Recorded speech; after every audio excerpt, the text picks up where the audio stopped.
Selectmen meeting. It's our only meeting in April. It's the 20th, and we all shall rise for the pledge. Allegiance to the flag of the United States of America and to the republic for which it stands, one nation, under God, indivisible, with liberty and justice for all. Okay. So we start tonight. We have a couple of presentations. The first presentation is from the Simsbury Public Library Board of Trustees to give an update and to encourage people to take part in the strategic plan. Holly? Try to keep it to 15 minutes. Thank you. No, I know, you know that we You know have the our rules. library meeting right after this. Oh, right. Down arrow goes forward. Okay, excellent. Let's see if I can handle it. All right, good evening. My name is Holly McGrath. I am chair of the Library Board of Trustees, and I'm here also as co-chair of the Strategic Planning Committee at the library. I'm accompanied by other trustees, Don Heyman, Marianne O'Neill, Ann Erickson. Our library director, Lisa Michelli, is here. And we are just so glad that you're having us to speak about the strategic plan process. We're going to go through the role of the library and just a brief overview. That's my job. Okay. So first of all, I think you know how proud we are of the library and the work that our dedicated staff does. Just the overwhelming, outstanding performance is such a great gift to Simsbury. We know that the library serves a wide range of people, from toddlers to seniors, and the engagement is clear. You can see that because nearly 30,000 items, physical items, were checked out just last month. We've seen a digital increase in items checked out, up 19% since the same month if you compare it with March of 2025. Additionally, we have hundreds of meetings, seminars, classes of all interests, and so many opportunities for learning and engagement. I know I see the parking lot is full on a daily basis, but if you count the door visits, that's over 325,000 visits to the library in the past year. And with special recognition to our staff's effort, they provided over 1,200 programs in 2025. One of the key factors that, it's like, what does this data have to do with the strategic plan? They're completely related. The strategic plan is what guides the performance, what guides the planning for all of the activities. And one of the things that came out of our last strategic plan was a need for, or a desire for, more intergenerational activities. And they've been able to provide that by partnering with social services, Park and Rec, they partner with everybody, Parks, Public Works, nonprofits like For All Ages, and of course, social services. And so we have things like Sweet Connections, and other activities that everybody is welcome to, which is also learning and engagement that the community thrives on. So if you put all of these together, we can see that the library is a key social, cultural, educational, and economic driver. So we start the planning process from the Library Board of Trustees to adopt a 5-year strategic plan, and this will guide our future services and community engagement. Right now, we're in our 2022 to 2026 plan, and then by the end of this year, we'll have the 2027 to 2031 plan ready. And the way we do that is by reaching out to the community with surveys, listening sessions, and then a collection of data. So we do all of this with American Library Association guidance and a model based on the Harwood Institute for Public Innovation. So once again, I don't know if you know that the strategic plan guides everything we do at the library month after month. So what I did was I just photocopied the director's report for April. So at our board meeting tonight, we're gonna go through Thank you. the director's report. This is included in the library agenda packet. And I highlighted in green the goals that are in our strategic plan right now. So if you look at the first goal,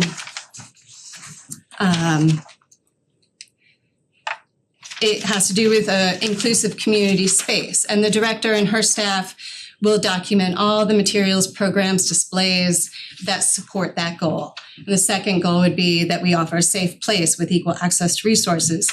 And then you have a list of all the programs, activities that support that goal. So every month, the staff is reflecting on the goals, the director is reflecting on the goals and driving what can we do to push this plan forward to the maximum capacity. The third goal is inspiring learning and connection, and the fourth goal is supporting economy and careers. So that's what we're working on right now, but you never want to just stay with one plan. So we update it every 5 years, and the key to figuring out what might need to change is the outreach to the community. And you as Board of Selectmen members are so closely tied to what the desires and challenges are in the community. And so we want you to also complete the survey or speak to us individually, because I do think that you have a really good insight. The survey has 5 questions. They're open-ended. We don't want anybody to be scared of an open-ended question. There are no wrong answers. The first question is, what type of community do you want to live in? And I'm sure our Board of Selectmen think about this all the time. How do we make Simsbury better? How do we get it to where everybody wants it to be? And why is that important to you? I think that's why we all do the volunteer work that we do, right? We want it to be the best it can be. So it can be a couple words answers, it can be paragraphs. It's open-ended for that reason, but everybody's voice is valued. So why is that important to you? The third question is, how is that different from how you see things now? And what are some things that need to happen to create that type of change? For me, this is one of the most uplifting parts of my job as a trustee, is that a vision of what's possible, right? What's possible in Simsbury, what's possible at the library, and how do we incorporate people's voices into that? And the final question, of course, relates to the library. What are your hopes for the future of the Simsbury Public Library? And this shouldn't be a hard question. If there's something you love at the library, and you want that to continue, I would say your hope would be that that continues. But maybe you are frustrated by something that's happening at the library or access to something. Put that down. So there's, once again, the answers are open-ended for a reason. So as a planning committee, we understand, our goal is to understand the evolving community needs and priorities. That's what's going to inform how we identify the goals for the upcoming 5 years. So why are we here? We need more input. I am not satisfied. I want every person in this room to answer the survey. I want every volunteer in town to answer the survey. It can be online. You can find that on the website. You'll see that picture in the banner. Just click on it or go to the QR code. Just Google Simsbury Library Survey. It comes up right away. We also have paper copies that look like this. Everybody can just jot down their answers. There's a few check boxes on the back. Should only take a few minutes unless you really want to write an essay, and you're welcome to do that too. Our surveys are going to close by the end of May, so right around Memorial Day. And so that leaves us with what is the focus of the survey. It's really just to identify people's aspirations for the town, what they think the community strengths are, what their concerns are, and then that will guide how we adjust library services, future improvements, and resources.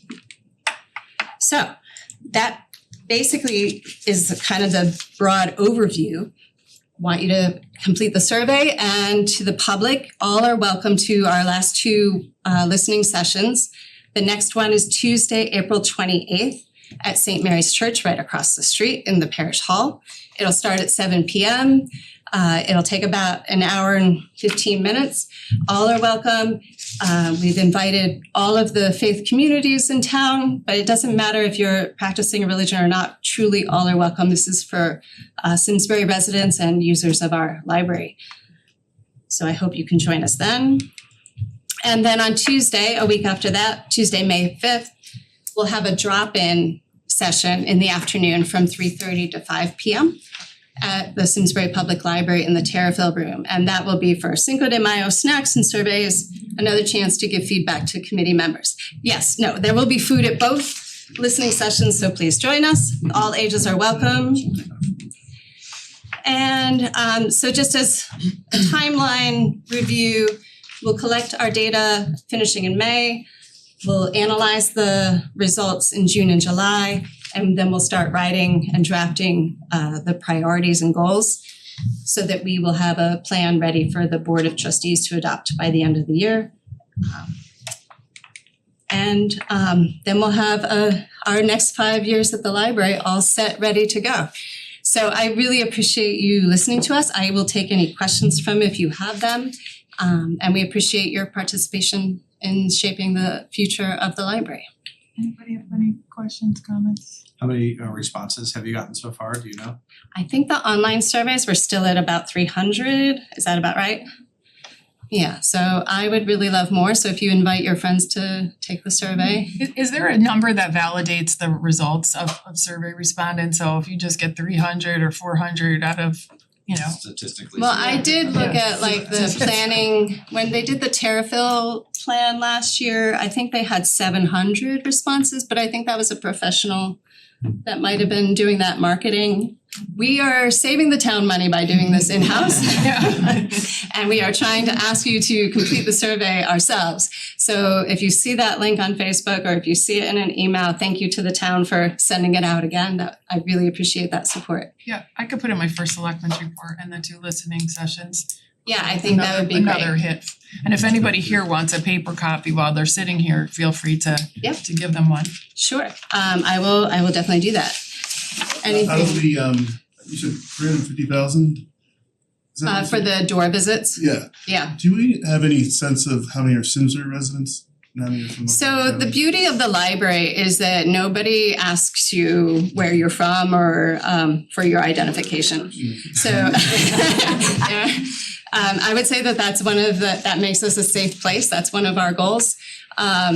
So we don't know. We are able to track live. Lisa, can you help me? We can track circulation. Right, so if you use your card, we know how many out-of-town residents borrow items at the library. So that kind of helps us know they're in the building.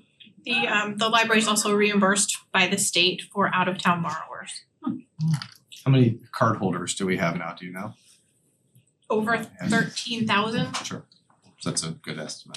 We actually are the second highest percentage of card holders in the state. Of course, in Simsbury. Yeah, we don't take that for granted though, because other towns near us do not have that same library card holder rate. That takes effort to push that out. Great, sounds good. Thank you. Yeah, thanks, Holly. All right, well, I really appreciate With it. your meeting. you very much. Thank you. I will not be there, sorry. I will not be at the Yeah, morning. no, I'll fill you in on the trustee meeting. Would anybody like a paper survey or a QR code? Survey more than once. That I don't know for sure. I'm not opposed to you doing that since they are open-ended questions. It's really just more ideas. So we have a presentation, so the DEI Council, I don't see Rose here. I'm here for it. Okay, thanks, Rick. So if you wanna come up, but what I was gonna say is, we were asked, the DEI Council's been talking about doing a civic forum with an outside kind of agency. And not understanding the proposal, we asked Rose to put together kind of a proposal that's in here, But since we would have questions on it, I thought it'd be good to have somebody here to give us a little briefing so that we could also ask questions. Rose unfortunately had an issue that she had to Okay. take care of right at the very last minute, and It's okay. probably fill you in on that. But good news, I'm here with the co-chair of the Simsbury Diversity, Equity, and Inclusion Council, Cheryl Cook, and the vice chair, Mala Madison of the Simsbury DEI Council. I am Rick Brush. I was a member of the DEI Council for 5 years, and now I'm an active volunteer. And I've been working with Rose as well as others on developing this civic forum. So I know you've read the memo. I really just wanted to highlight a few things. And first of all, thank you for the opportunity to do this, because not only does it help you, but our interest is really making this widely visible to the town, because we want participation and engagement. So thanks for the opportunity. I'm going to share a little bit about the proposal that we submitted on the Simsbury Civic Forum. Want to hear your questions, want to get your feedback so that we can continue to shape this as we move forward. First, just a bit about me. I'm Rick Brush. I've 24-year resident along with my wife. Raised our kids in Simsbury, very active with schools and sports and outdoor activities and volunteer efforts, and DEI Council as part of that. And I say all of that because I want to express how much I care about this town, having lived here for 24 years, and the people in it. And also want to make sure, like you, that we continue to have a place where people can come together, share perspectives, and work through challenges. We have a lot of them, like any other community, in a constructive way. And that's really what this Simsbury Civic Forum is about. It's an ongoing process to bring people together, share diverse perspectives, come together, find common ground, and then develop solutions locally, and partner with the Board of Selectmen as well as other official bodies in town to make those real. So just another tidbit about me, my professional life, the last last 2 decades, I have worked as both a nonprofit leader and a consultant with communities in Connecticut and around the country, really bringing people together across differences. So stakeholders, whether they're residents or local town officials or organizations or faith organizations, nonprofits, and have really been inspired by that work, but also come to appreciate how challenging that work can be. And I'll say more about that. So we're bringing forward the Civic Forum proposal because we think that Simsbury has an opportunity in the context of what we're seeing around the country. Unfortunately, increases in polarization, difficulty in people coming together across differences, and in particular political differences. And we know that that is not in line with our values as a community, and we know there are approaches that we can put in place proactively to really sustain the kind of civic engagement culture that we want in town. So it's about being proactive in continuing that. And the vision is really simple and it's very practical. It's about engaging residents, facilitating respectful conversations across difference, and over time, residents beginning to find common ground where it exists, and again, solving local problems together. So this is really more than a one-time event. It is an ongoing process. The outline we gave you lists these 4 goals for the process. It's about strengthening trust and relationships, again, especially across differences, including political differences, building skills for respectful dialogue. That does not mean that we always have to agree, but when we disagree, let's do so respectively and in a way that we can hear each other. Increasing understanding of complex issues and trade-offs. You all know a lot about that. I know you're going through the budget right now. Creating pathways for constructive citizen-led input, again, to bodies like this to make good decisions on behalf of the town.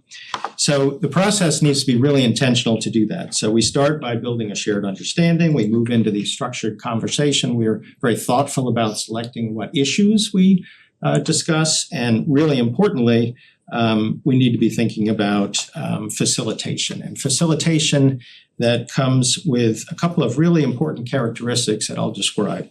But mostly, this is really about allowing people to come together, allowing them to come to their own conclusions. It's not about advocacy in any one particular direction. It's about listening and learning and ultimately finding that common ground together. So when we thought about how to do this well, we asked the question, what kind of facilitation do we need? And the answer was neutrality. We need, it can't be somebody who's on the DEI council, probably, because they might represent a particular view. It might not be, from the Republican side or Democrat side. We need someone who's really going to come in and be inviting and open to listening and drawing out from residents their unique and important, diverse perspectives. Structure, how we structure this process is going to be really important. And then we need people who are experienced working across differences. So when we thought about all of that and we looked at different groups that offer these kinds of skills, and really importantly, no cost or low cost, we came upon Braver Angels, and I knew about Braver Angels through the Connecticut affiliate. I happen to know the co-chair of the Connecticut affiliate, Craig Diamond, and so we reached out. And for those of you who don't know, probably most of you, Braver Angels, it's a national organization. It's nonpartisan. It is mostly volunteer-based, and it specializes in exactly this kind of work. And they've done that all around the country as well as in towns in Connecticut. So they have a really good track record of facilitating this kind of structured, balanced dialogue across differences. And again, I want to emphasize no cost for their facilitation. So their role is really simple. It's not to tell us what to do. It's not to define what the topics are. It's not to advocate for any positions. It's really to create that space for, as a neutral facilitator, to help Simsbury residents talk to each other more effectively. This is definitely a Simsbury-led effort. It is not implementing a Braver Angels workshop or initiative. It is all going to be designed by us, I hope with active participation by many of you. And Braver Angels will help us implement that and provide the moderator and facilitation in the sessions. Almost done. So what we really want to do is propose back to you this really practical, low risk, no cost approach. We want to start with one or two sessions. We have some topics selected based on some conversations, and we've had some diversity of political perspectives weighing in on those topics. We'd like to have more. We'd like to formalize those topics, schedule those first couple of sessions, and maybe come back and say, how are we doing? What did we learn? Should we make some adjustments? What could be additional topics that would be in alignment with what you all are thinking are priorities of the town, as well as getting input more broadly from residents.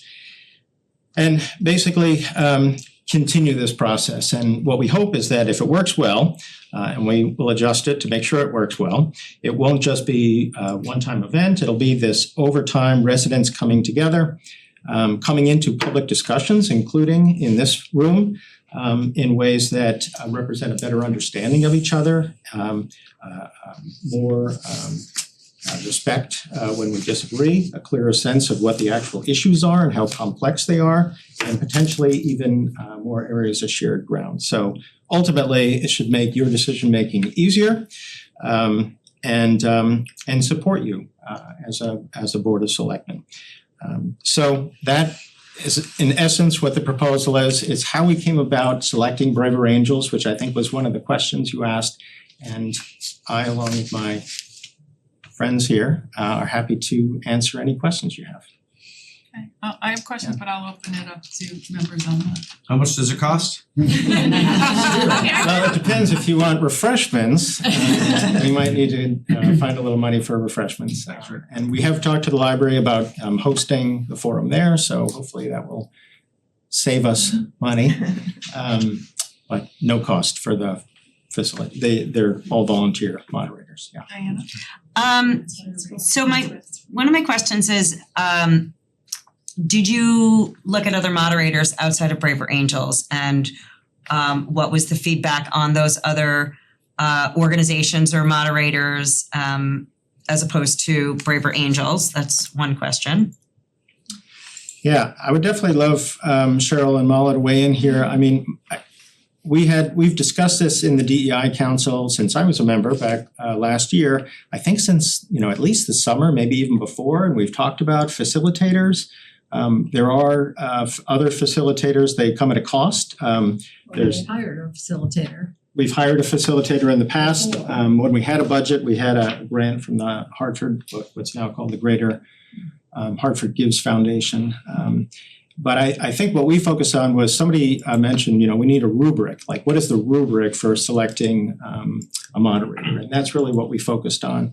And then we had Craig Diamond from the Braver Angels Connecticut affiliate come to one of the, I think he phoned into one of the DEI council meetings in November, I think, and answered people's questions and talked about the process and what they've done in other communities. So the short answer is there are other facilitators out there. I know from my national work there are plenty. We hired one previously from the Case Made. I know what that cost. I know there are groups like Essential Partners in Massachusetts. There's the Greater Good Science Center in Oakland. All of them are great and do similar work and have training and conflict resolution and so forth, but they will cost us pretty significantly. Yeah. So that leads to the topics that have been pre-selected, right? That you have selected. Provisionally. Right. Yeah. Are you, I want to make sure that the community is really having input, and so open up and community, because I could look at it and say, I think that this is an issue that we have, but that doesn't necessarily mean that's what other people in the community are feeling.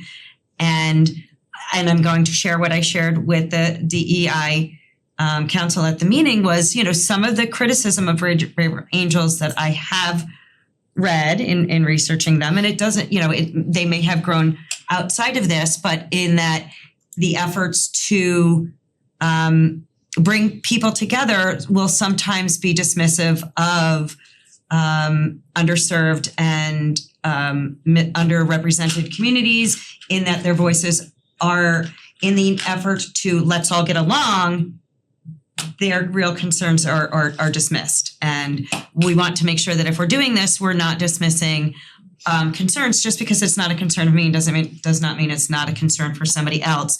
And I want to make sure we're not coming at it from any kind of elitist standpoint, because that voice is easily, could be represented, but I want to make sure all concerns are represented. I have personal experience with Braver Angels. I attended a session in Reading, and it was actually on affordable housing, and nobody held back. Everyone, spoke their truth about what they were feeling. The only thing Braver Angels will avoid is personal attacks. So you can't say, you said this and that means you're this, and that's what their moderators do. You can, however, you can talk about political figures who are not in the room, like national political figures. People were not requested to hold back. They were requested to be accountable for what they were saying and be respectful to the people in the room and not make personal attacks. So I don't know what. I haven't had that experience at all. I've been on plenty of online debates that they've hosted, workshops they've hosted, and have never experienced anyone needing to hold back. But I'd also, it'd be fine if we wanted to have folks from Braver Angels come in and talk again to the DEI counselor or wherever else, specifically around that. I did ask Craig, had he ever experienced that? And of course, he hasn't. And he just said it's quite the contrary. We encourage people to, not hold back on what their true feelings are so that they can all get into the room. Okay, thank you. I have a couple questions, unless you did. A couple questions. So when I read through this, a lot of it talks about cross-party. And when I looked up Braver Angels, a lot of what they do is moderate between the Republican Party and Democratic Party. So one of my questions was, have you guys reached in and gotten buy-in, or is that an idea from the town committees, from the chairs, that they would seek participation? Just a thought. The Republican and Democratic committee? Yeah. No, Because if this talks really about a lot about partisan views, and if you're bringing them together, you might want buy-in, that the parties know that this is going on. Just a thought. I don't know if it's a good thought. It was just something I thought of, because I look at some of these proposals, and some of them could be hot buttons.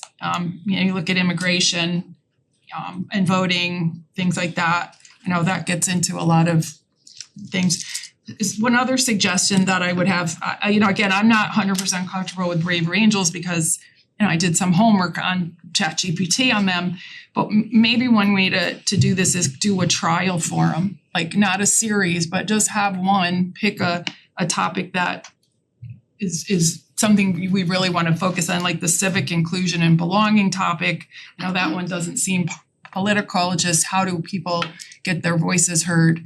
And maybe start with that and create a framework. And I know Diana's the liaison, so she'll be there, and maybe bring it back, you know, to us, and Franklin's there too, just to make sure that you know, it seems to follow, and then have it and see how it works out before we plan a whole series with this group.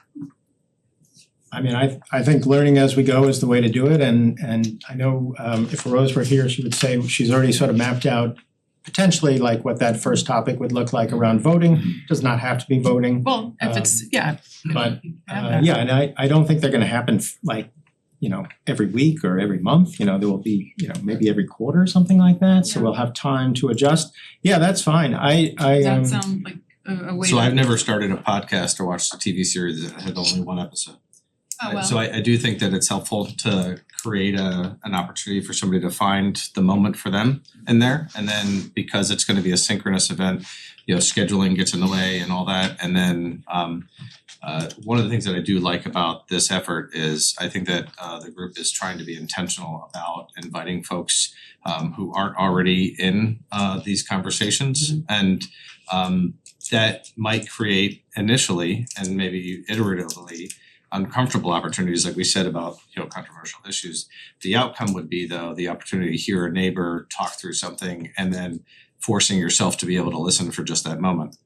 So I think that's a good program. I think that Rick and the entire team have been intentional and thoughtful about that, but they're I think also very receptive to feedback in that, both from this group and from others, as the program grows out, how it can go well. So I'm not wedded to either way, but that's just my thought and reaction. If we were gonna put just a toe in the water, we might limit ourselves too much to a program that could actually be helpful in the next year. Well, if you're saying you have one that you're kind of working on now, so if you pursue that one and schedule it and invite them and see how that goes as you work, you know, obviously you have other stuff that you're working on in DEI, but you know, I don't know, just that's just my thinking, is to test them out, make sure that, you know, they're viable for the community. Yeah, I think that's good, and I appreciate what you're saying about not viewing this as a one-time event, but an ongoing process, and you know, and launching it that way so that folks understand that there is a commitment to do it. And that doesn't have to be tied to any one particular facilitator, but the town's exactly. interest in doing it, yeah. It seems to be the next natural progression of something that was done years ago in this same vein and effort virtually at the time, because it's all we had, was the Let's Talk series and trying to have the tough conversations. But really now, instead of having a forum of let's talk about this topic, it's now trying to get the viewpoints and understanding all viewpoints within specific subject matters, rather than like a teaching thing about let's talk about tough conversations. I think that's right. I think that's the difference that we want to aim for, which is not just I didn't know about that topic, but rather I think the magic happens when you get people in small discussion groups together around a table, looking each other in the eye, and even if they disagree, with a little bit of training and ground rules, you know, are able to communicate more effectively. So I think that's what we're trying to build, that, you know, that civic muscle, that you know, productive engagement across differences. Okay, anybody else have any questions or comments? Because I think this will cover our agenda item too, since we're kind of discussing it here. I think we're saying, you know, to move forward, but I personally, you know, unless we have to vote on it, you know, to really test Braver Angels. I mean, if you're gonna plan some other ones, but I think it would be a good idea to test them out, just to make sure that it works for us. I still like the idea of potentially engaging the parties, just if it is a partisan thing that they know and they can share that with their membership, spread out the word. I think that's good. That sounds like an idea. Yeah, one of the things that I would hope wouldn't happen is that individuals would only come to the room with their ideas set and not be willing to be receptive to the process of the conversation. That's what these guys hopefully can handle. I mean, I agree, but I'm hoping that I'm sure there will be some people that might do that, right? Sure. But if these guys are experienced and can make the conversation happen, it might be a good thing. Great. All right, All right, thank you. thank you. Thank you. Thanks, Rich. Thanks. Good job. Okay, bye library people. Have a good meeting.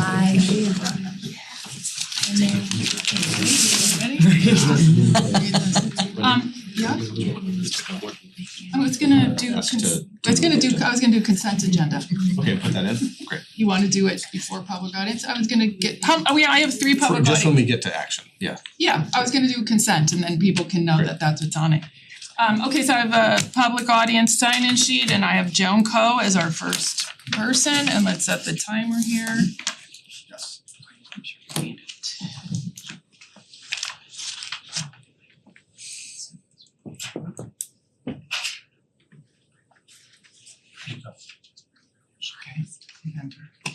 Joan Coe.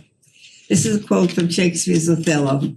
Quote, "Who steals my purse steals trash. 'Tis something nothing, 'twas mine, 'twas his, and has been slave to thousands. But he that flinches of me, my good name, robs me of that which not enriches him, and makes me a poor man indeed." End quote. The ranting and raving during public audience at the March 23rd, 2026 Board of Selectmen meeting by Lisa Antonio, wife of Deputy First Selectman Steve Antonio, was an aggressive attack on my good name. When someone challenges Steve Antonio by confronting his total disdain for regulations, he goes on the attack, kill the messenger. It has always been the laws are for thee, not for me, in the Antonio household. The issues raised by Lisa Antonio were all posted on Town Building Department page that all can review. I posted on Twitter at Joan Coe, the page with no COs for the 2020 renovation, for all public knowledge, confirmed by the past building official.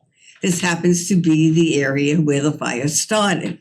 The picture I took of the smoke coming out of Antonio's residence was taken from across the street and forwarded to the media, not on the property, as Lisa Antonio stated. Lisa Antonio stated she can't feel safe around Joan Coe, but was perfectly complacent when a July 4th, 2018 party at the Antonio residence with 250 attendees were viewing illegal fireworks being detonated on the property. Through the Freedom of Information Act, I received a copy of the Fire Marshal Report, 17 pages, that posted on my social media platform, Twitter at Joan Coe. Did Lisa Antonio feel safe at the illegal fireworks display on her property? Lisa Antonio stated that the sign, "Call Your Mother," was legal. It was not. Joe Hollis, Code Compliance Officer, stated in the email, quote, "The original sign submission for the Antonio Restaurant building that was approved had only one sign on the building. The second sign, 'Call Your Mother,' was not on the original submission, and it was determined that it was constituted a violation."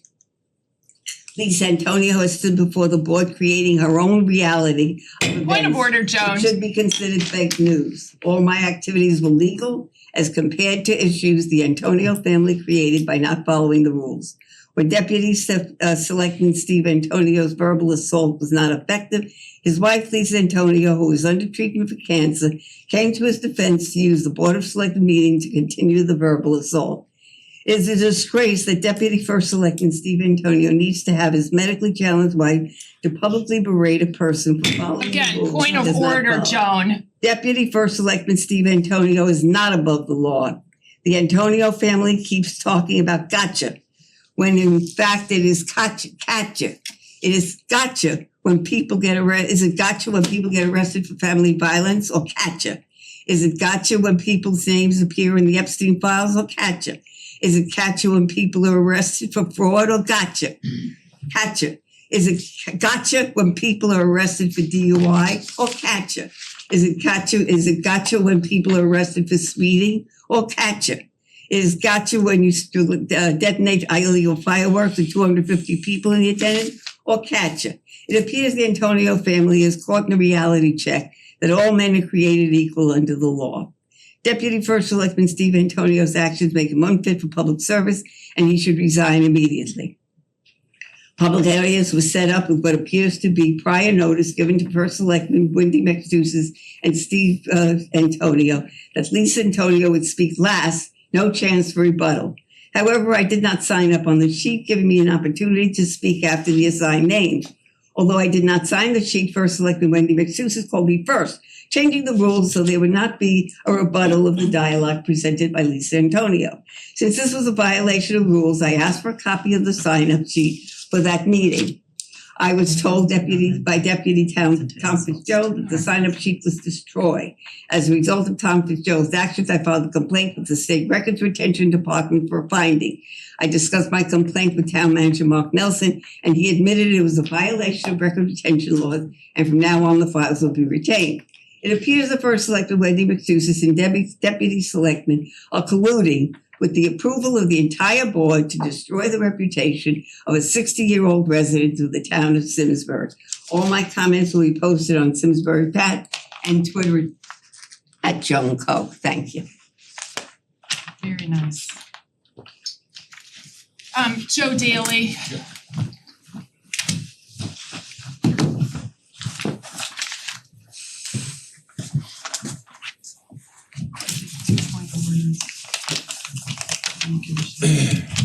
Joe Daly, 32 Nimrod Road. I just had a couple announcements. I've been a member of the recycling committee since 2018. And as you know, the recycling committee mainly operates the swap shop at the transfer station.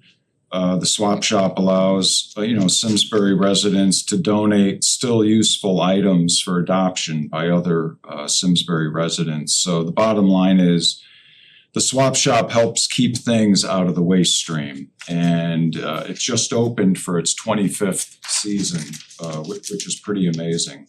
So it's open Saturdays, April through October, 9 to 2, weather permitting. So when you're doing your spring cleanouts, consider the swap shop for any items you think are still usable. Donating and adopting is all free of charge to Simsbury residents. And I think it's really one of the hidden gems in the town. And it's been going for 25 years, which is pretty amazing. I'm also an ex officio member of the Sustainability Committee since 2022. And the Sustainability Committee has 3 upcoming events. First, we have the Basics of EV Ownership program at the library next Monday, April 27th from 7 to 8.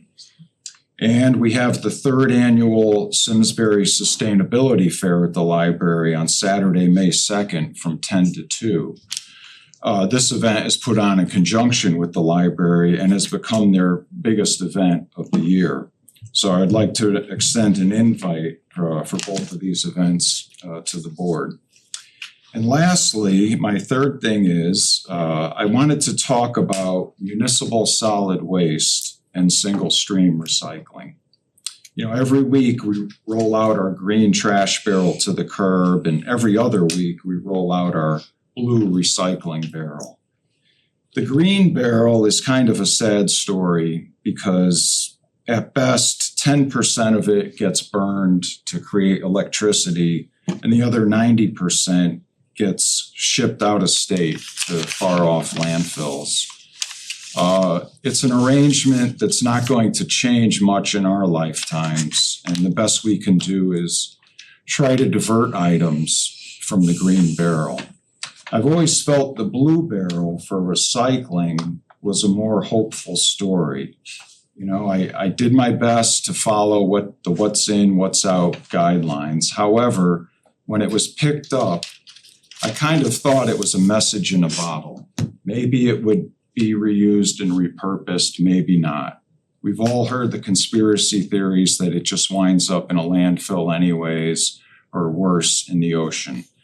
Well, long story short, in the summer of 2024, after research and a lot of phone calls, I was amazed to find out that the majority of Simsbury's single stream recycling was going to a new state-of-the-art $40 million recycling sorting facility in Berlin, Connecticut.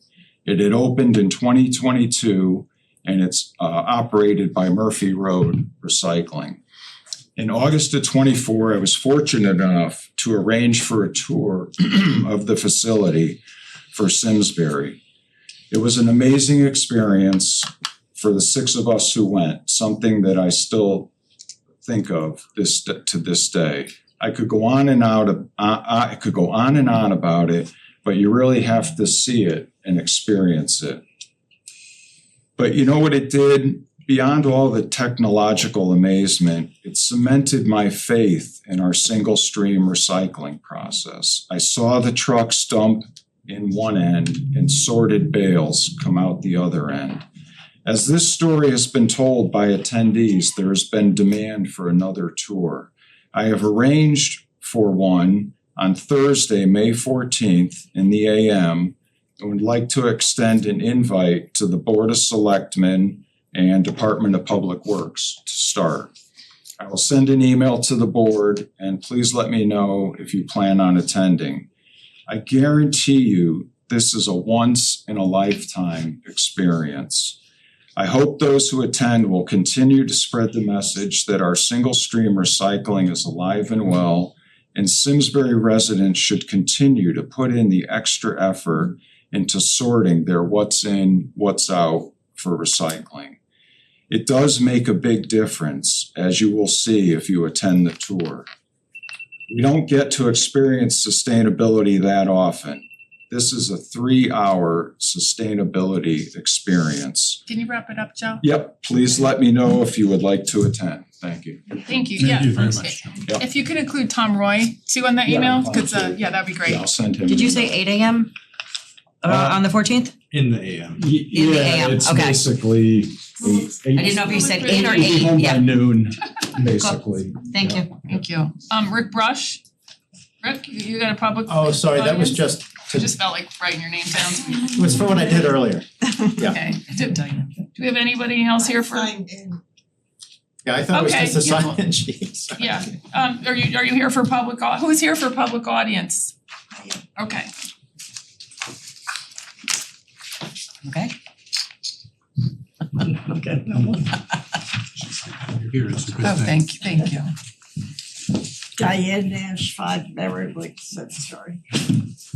Interesting what I came here to talk about tonight because we're doing surveys, we're doing strategies, we want the public to be heard. And I'm here talking about 5 minutes that we get to share with you and the public every other week. We, the people, get 5 minutes. And it's not even recorded if I'm not here. It never gets attached to the minutes of the meeting, so only you hear it.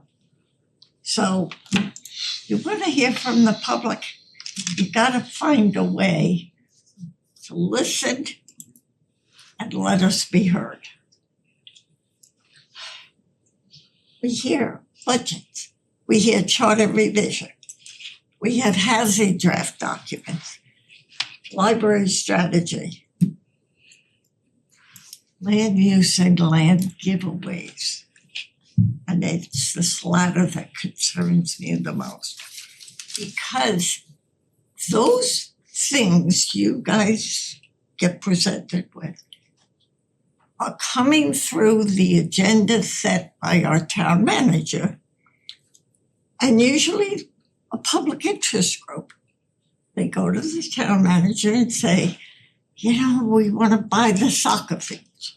We want to own them. We want to do the Performing Arts Center. How do we get it done? The town manager helps them present it, and this is the way you get it done. And then it's presented to you and you say, we don't necessarily want it done. Well, what are the negatives? So you're always paying catch up. The public is playing catch up. We've heard all the good things. But nobody said, what's the cost? What's the cost of the library programs that have increased? Can we afford them? So you're put in the position of playing catch up. the public's put in the position of, they have all this wonderful presentation, but nobody says, well, what's the cost? Can we afford it until after the fact? I thought Kevin, with Steve's input and Mike's, at the special meeting you had on being an intervener on the grid, you said it exactly, this is your job. We're not saying we love the solar panels or we don't, but the public is saying we want input. And this is why we have to take a stand and get input, because right now, the only way I could get input on that suitability for that site is through Zoom. Those of us who are not computer literate have to do it to get their message out. So when you say we want to hear from people, I guess I want the selectmen to do their job, to hear from the people and represent us. I want Mark to do his job, to administer what you say you want done. And I guess I want the public to do their job and come here and speak for your 5 minutes and come and listen to the discussion. Because if the people are not just answering surveys, but involved in this process, and if the selectmen are not doing their job of listening to the public and saying, what do you want, how do you want it done, then Mark can't do his job of managing and administrating what it is you want. So if I have one thing to add tonight, you guys set the agenda and then bring it to the manager. Say, this is what our agenda should be, Thank you. not the reverse order that seems to have occurred. Thank you. Thank you. Thanks, Jane. Is there anyone else here for public audience? Lori?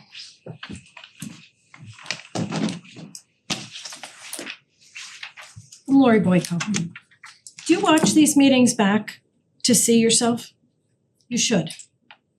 Because it's outrageous what I watch. You didn't pound your damn gavel one time when Lisa Antonio was spewing Joan's name, but you're pounding it tonight, calling a point of order. Mhm. You are so biased and out of line and foul, it's disgusting. Well, I could throw a point of order on you too Yeah, for being point of order disrespectful. this. Holly said the strategic plan guides the performance of the library. Well, that's interesting because the library board that the residents elected has been completely sidelined from the strategic plan. Holly created a totally separate committee with herself and 3 other Democrat members of the board and nine other non-library board members. Among the original 13 appointees were 2 non-Simsbury residents.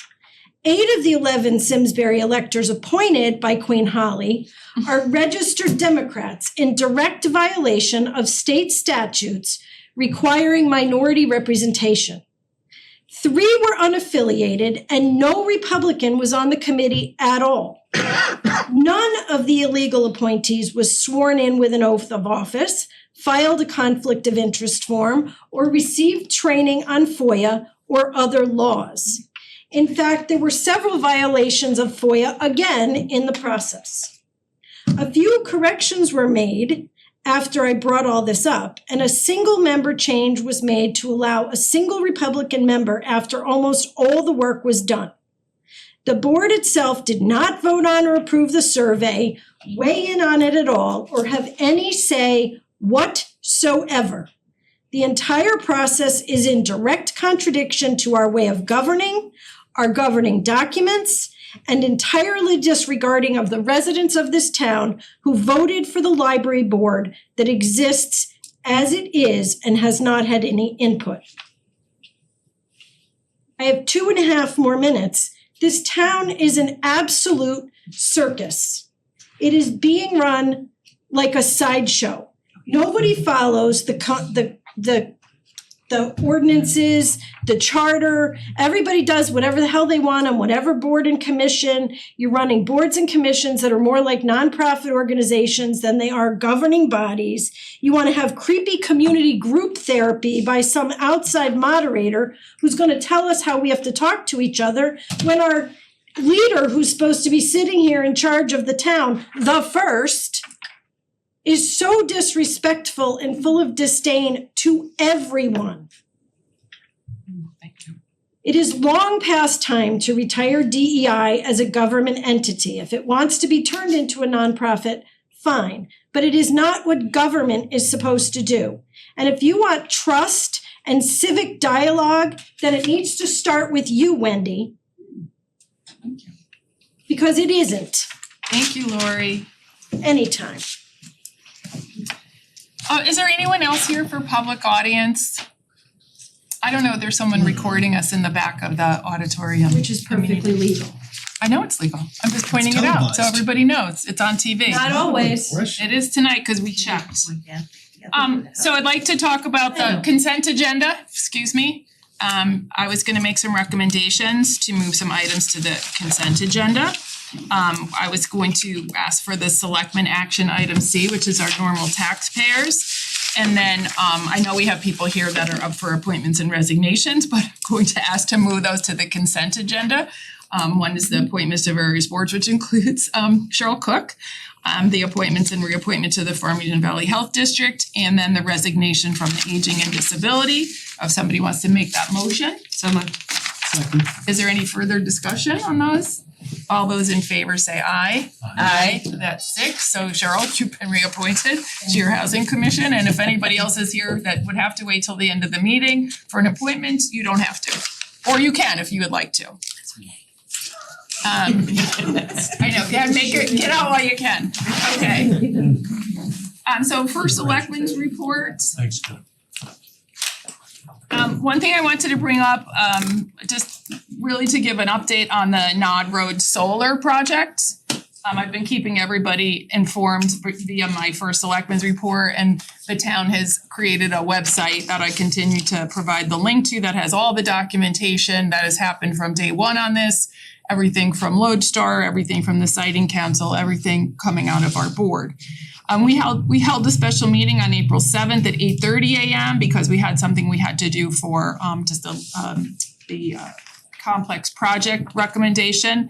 But we also brought up the discussion of being an intervener on the Nod Road Solar because members of the board are hearing from residents concerned about it, and that we wanted a seat at the table so that we can weigh in on the evidence and provide feedback or challenge things that happen. So we were Bob DiCrescenzo was at the meeting. He actually asked if we could be a party, which would, if they didn't allow a party status, we could be an intervener. But he sent the letter, we were approved as a party status, which means we can sit there and get cross-examine on some of the presentation to make sure that everything that they've told us that they will do for Nod Road Solar or additional asks will happen, that somebody will be there to make that happen.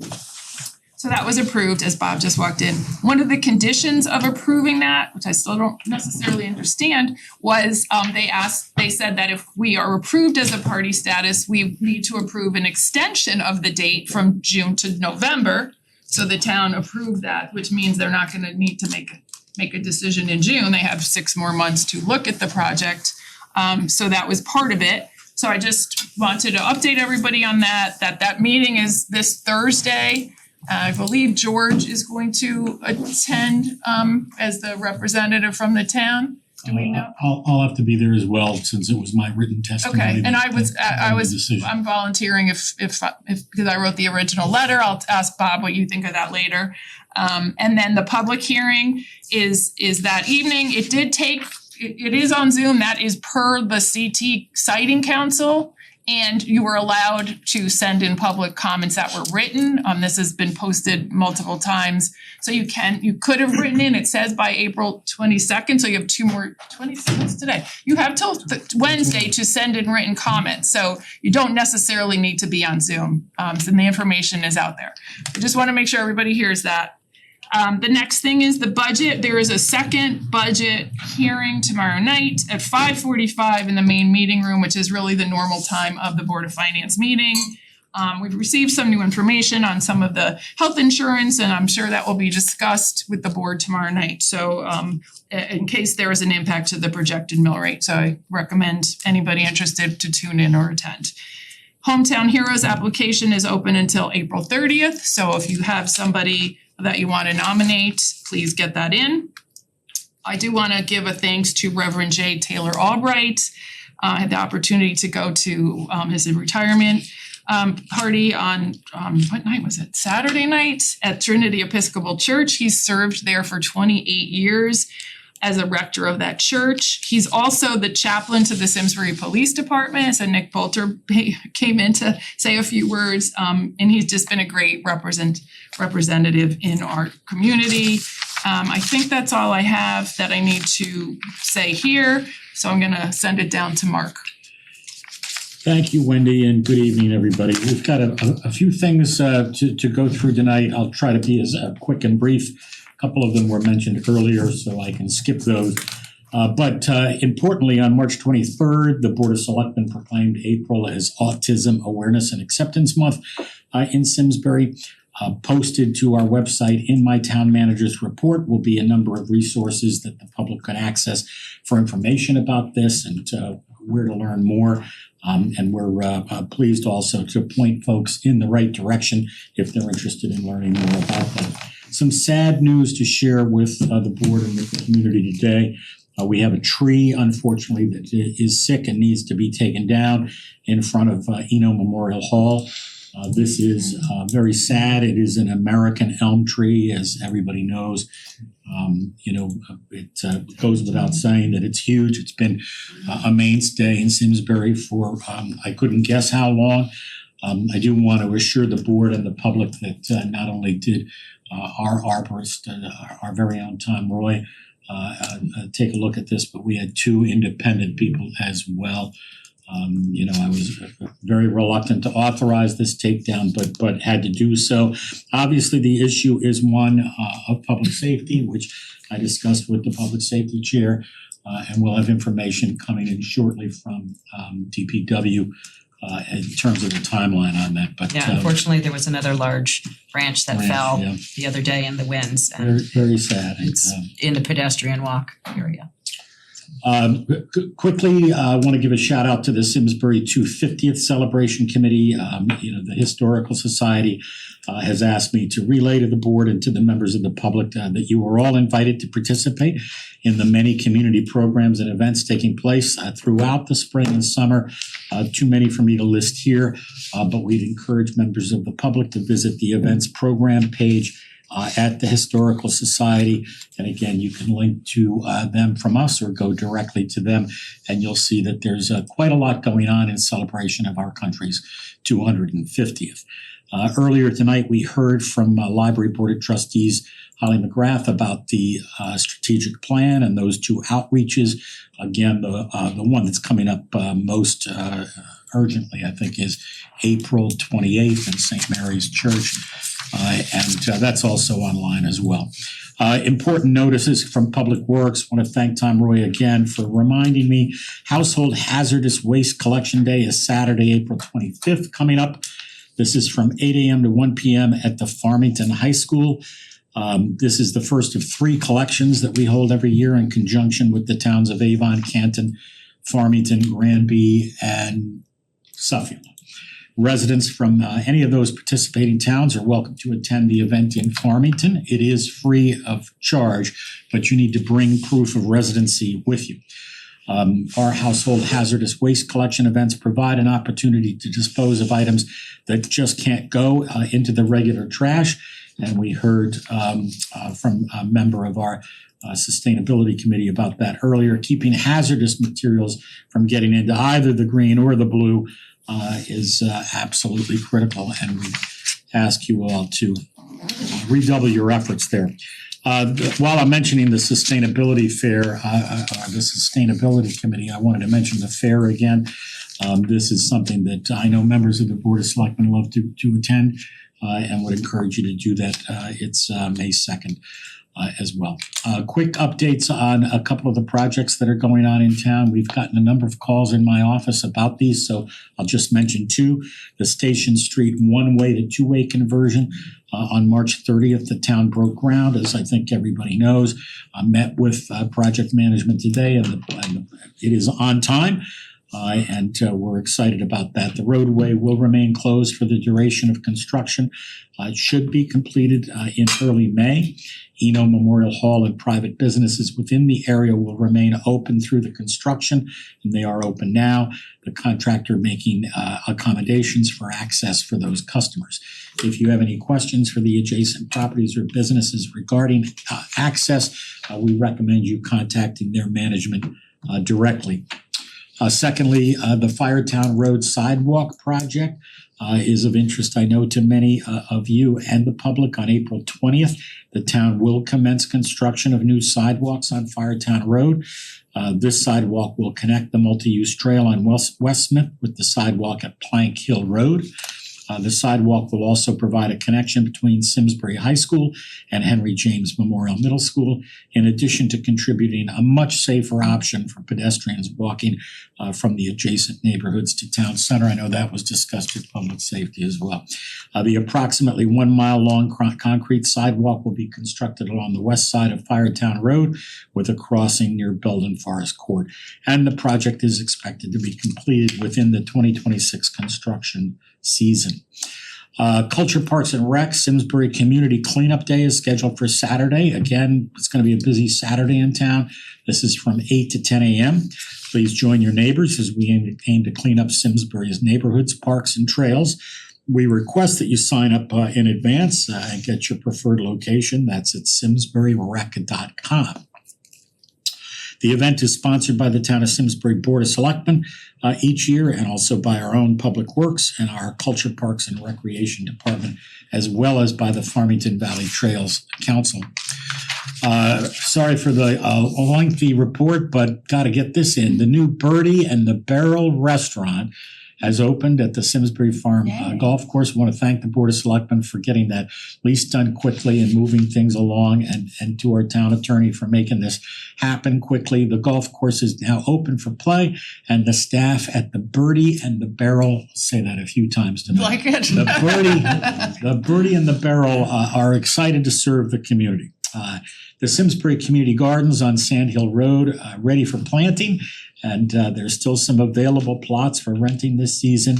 You can again visit simsburyrec.com and get that lined up while there's still time.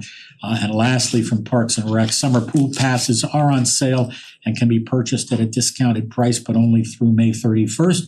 Get your season pass at the Simsbury Farms Parks and Recreation office, or online again at simsburyrec.com. I will skip a couple of these in the interest of time, but I do want to just mention again, as the first selectman did, a very important budget meeting to be held tomorrow at the library. That is It's here. It's here. Well, here? unless they changed it, it's originally said it here? main meeting room. Glad to hear that. 5:45. Thank you for the correction. Main meeting room tomorrow evening. This is the Board of Finance second public hearing on the budget. We are still looking, as far as we know, as we sit here today, at about a 2.15% increase to the mill rate. One of the lowest in the state, certainly the lowest in the Valley area. I want to thank, and I'll end with this, I want to thank the 30 to 40 staff members and all of our department heads who worked extremely hard on this budget. Not just in my office in finance, but including our colleagues at the Board of Education, because the Board of Education's budget was also within the guidance that was set for us all by the Board of Finance, and happy to report that both the Board of Education and our side on the municipal hit the guidance both in terms of capital and operating, and we think it's a solid budget. Thank you, Chair. You're welcome. Liaison and committee reports, I'll start with Mike. Mike, you're up. Caught me. I was putting in the Board of Finance meeting, honest. Since our last meeting, the Housing Committee met and they had their annual meeting and folks were elected. And other than that, kind of a quiet month. Okay, yeah. Diana? Very quickly on the Board of Ed, the only thing is they're trying to decide where graduation is going to be with the construction that is happening at Simsbury Meadows and determine if it is not going to be something that can be held there, they will move it to the high school, so TBD. From DEI, the Human Library was a big success, congratulations, and Juneteenth is moving forward at Simsbury Meadows on June 20th from 5 to 9 p.m. As we mentioned, the library strategic planning, but also this Thursday, the 23rd, is the library volunteer appreciation ceremony at 3 o'clock. You already mentioned the community cleanup this Saturday, public safety. Be safe on the roads when you're cleaning up. From Aging and Disability, there's quite a bit. There's a sensory movie this Saturday at the library from 2 to 4. They are showing Elio. There is the Sweet Social Connections on May 3rd at the library. The Social Sparks Club is next Thursday at the Apple Barn, and you register through Parks and Rec. The Senior Communicator is out. Please pick it up. It's available here at Town Hall as well as at the Senior Center. There's a lot of information in here. And the next Super Thursday is May 14th from 12 to 1:30.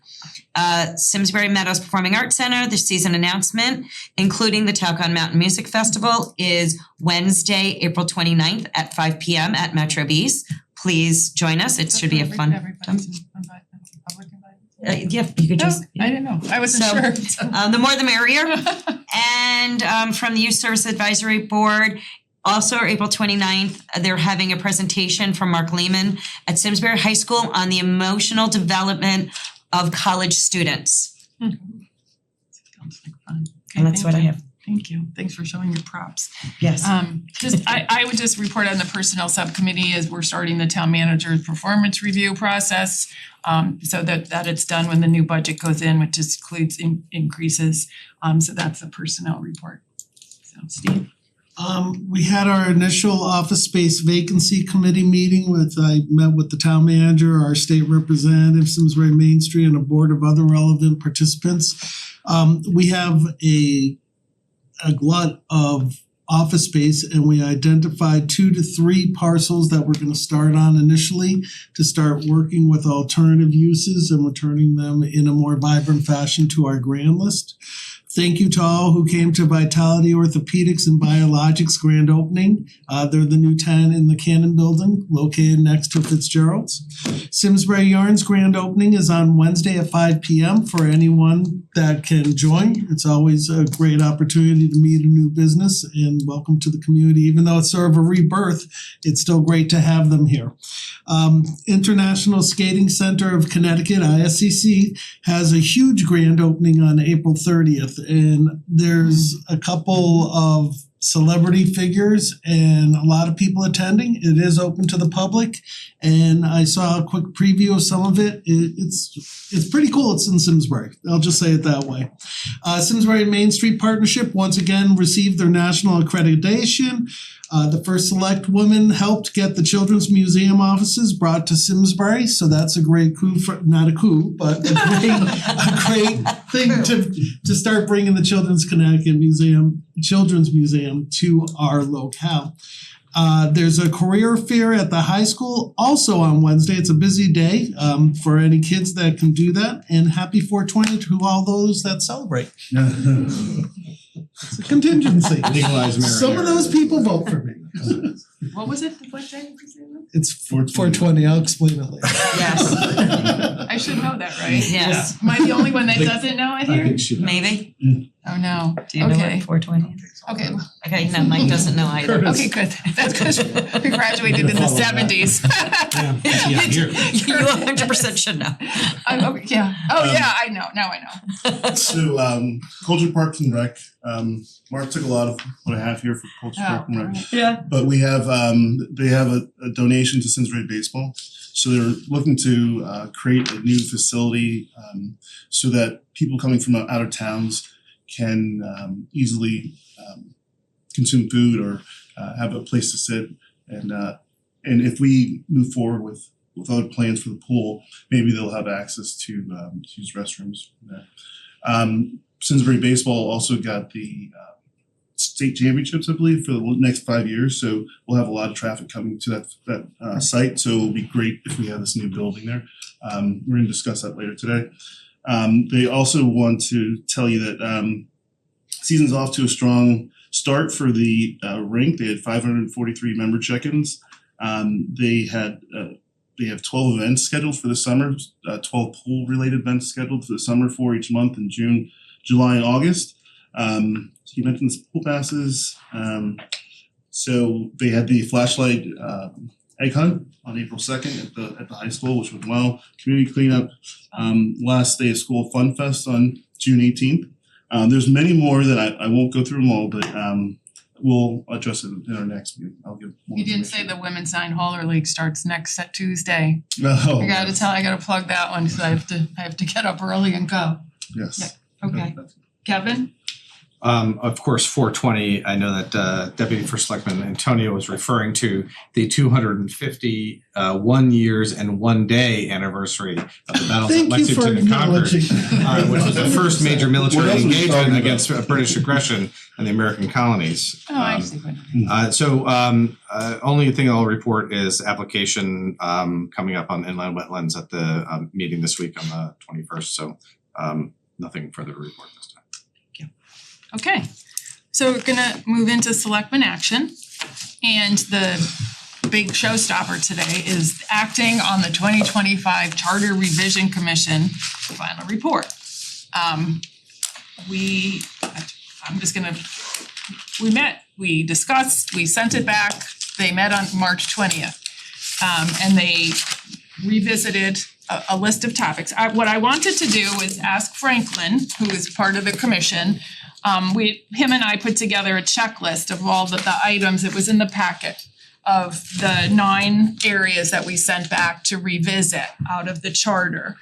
And to just kind of walk through, at a high level, what they did or didn't do with those items, so that in case we didn't go watch it all on SCM or didn't go back and read the minutes, we know where we stand. I know it's in the charter, but this way we can kind of just see what was changed and then maybe go through those and make sure that we accept where they landed, and decide if we wanna we can't send anything back, whether we wanna accept the changes or not.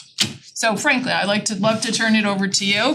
Thank you, Madam First Selectwoman. I'm just handing out the checklist.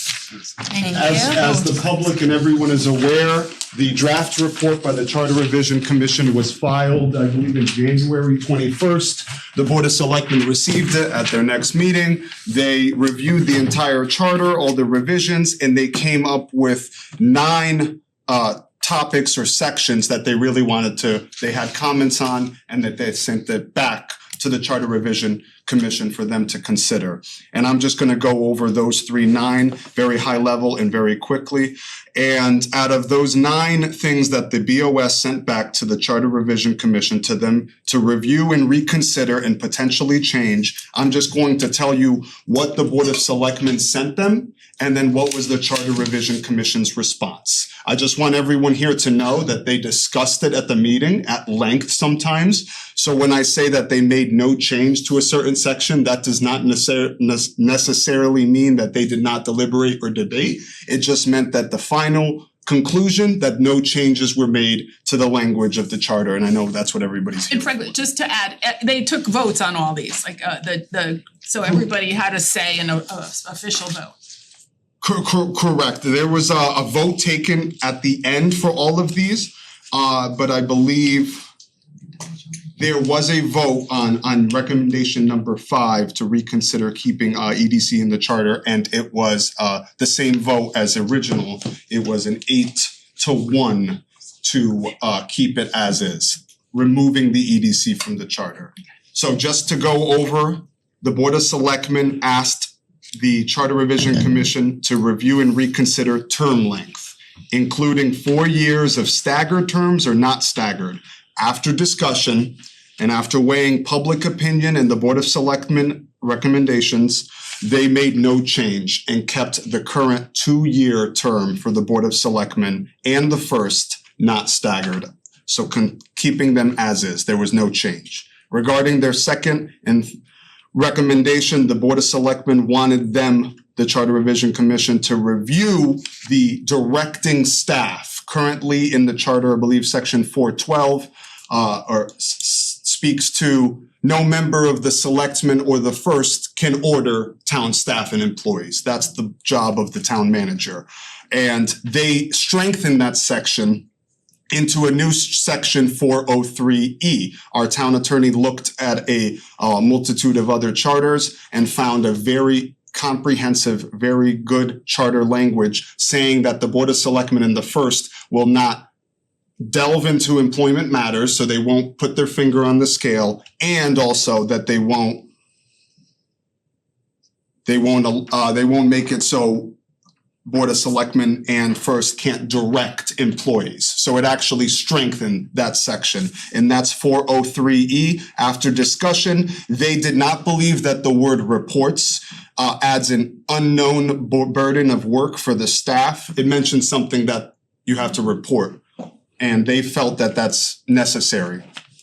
And does a board member having to go through a chair restrict the ability of individual members in getting information? They did not think so. They made no changes because individual members still always have an opportunity to speak in public meetings and make their voices known. Maybe they just they felt that that was sufficient. And regarding 404A, they added the language that the selectmen recommended, except as prescribed by law, in the last sentence. Again, all members of the public and the Board of Selectmen can follow along by looking at the packet for tonight.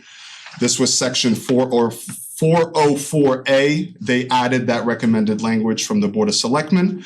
They did not add the recommended language to section 404D.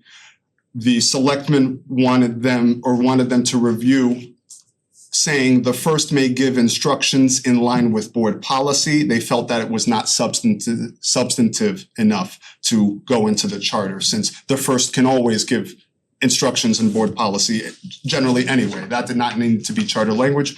They voted on reconsidering keeping EDC in the charter. There was no change. So currently, your final report has the elimination of section 609, the old charter, which was having the EDC be a charter established commission.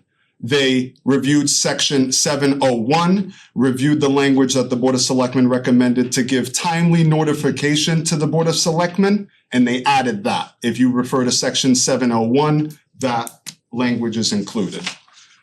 Regarding section 801, subsection G, subsection 1, they did look at section 502, subsection A, subsection 15, and they looked at the language, since it was similar, regarding the need to report or have the town manager consult with members of the Board of Selectmen and Board of Finance. They actually amended this language in section 801G1 to be more clear that the town manager is to meet instead of the selectmen regarding union negotiations, since the Board of Selectmen only role in union negotiations is to finally approve the collective bargaining agreement when it comes to you. Regarding negotiations, that's the town manager's responsibility. So thank you to that, because they corrected that in the charter to make that more in line with how things are today. Section 901, we reviewed this, the Charter Revision Commission reviewed it because it did, as Selectman Looney correctly pointed out, it said the first term of office of the selectmen, which we didn't know how far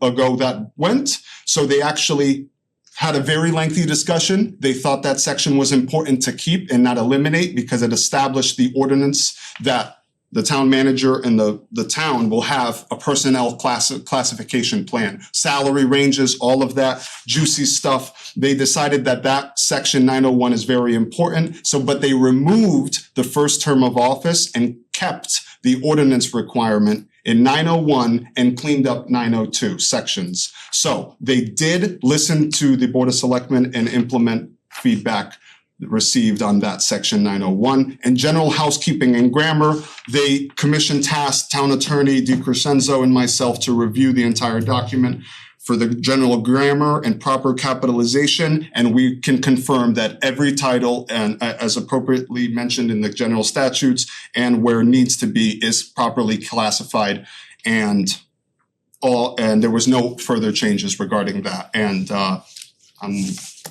Attorney DiCrescenzo and I are here to answer any other questions.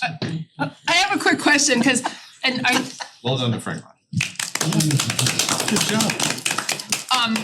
The section 502 change, because that was a place where there was one section where it had the Board of Selectmen and the Board of Finance would be looped in on the union negotiations, and then somewhere else it said it a little differently. The original piece is still there, and this was just changing the piece that referred to, that was like the repeated version, correct? It was in two places. I don't know exactly where. We only referred to it in one place, so nothing else was changed, just the one we referred to. That's all I'm asking. Yes, in 801, yes. Confirming, 801 'cause it's somewhere G1. else under our purview. Yeah. Just wanna make sure of that. Okay, so what was I gonna say? Yeah, so I guess, Bob, did you wanna talk about what you handed out to us?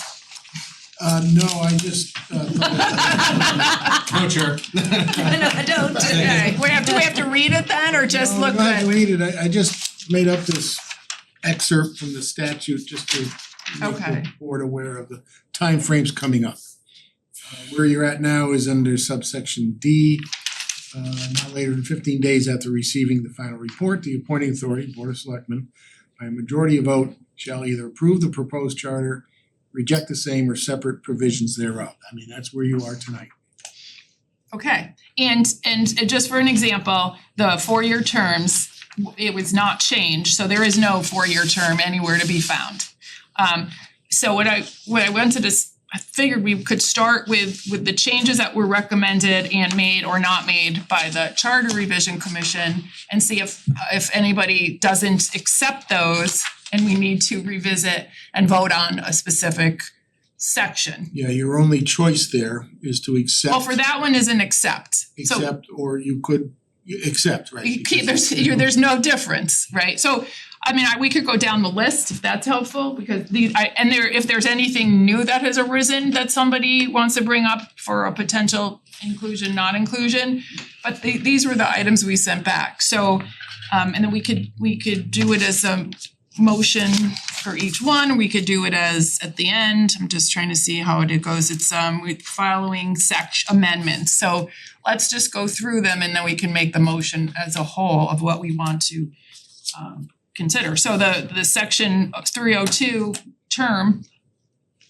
I think there's no Hasn't been vote. answered. There's no vote there. Section 403, the change for the reports and going through the Board of Chair, they did not make a change to that. So either we take the recommendation of the board or we go back to square one to the original charter. So I'm in favor of the changes that I'm are in there. favor as well. They deliberate. So if anybody decides that they wanna bring that up as a vote, please speak up. Section 404A, they added Kevin's add except as prescribed by law, so they think we wanted that in there. Section 404D was another one, they reviewed that. That's the whole first selectmen section or the Board of Selectmen section, so that would have to go back to the beginning, I think, to what it is. So I'm just asking for anybody to speak up before I go through this later. Yeah, the EDC commission, that's the only one where we can vote, if we wanna vote on going with the charter that excludes it, or go back to the original that keeps the EDC on. Do you wanna make a motion on that? Well, Oh, or just vote on it. I'd prefer to have some discussion before we make Sure. a motion. Yep. I think that makes more sense. I feel very strongly that EDC should stay in. I have not heard a convincing argument to take them out of our charter. I feel that if we're going to keep our taxes as low as we possibly can, that EDC is the way to do that. And I would, having made that statement, I would make a motion to put EDC back in the charter, which I believe we can do.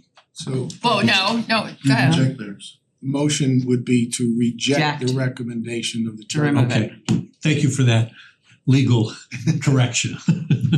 Well, I wanna have we do you wanna have the discussion during the motion, or do you wanna have the discussion How do you feel before? about, Kevin, did you wanna do all this at the end or do?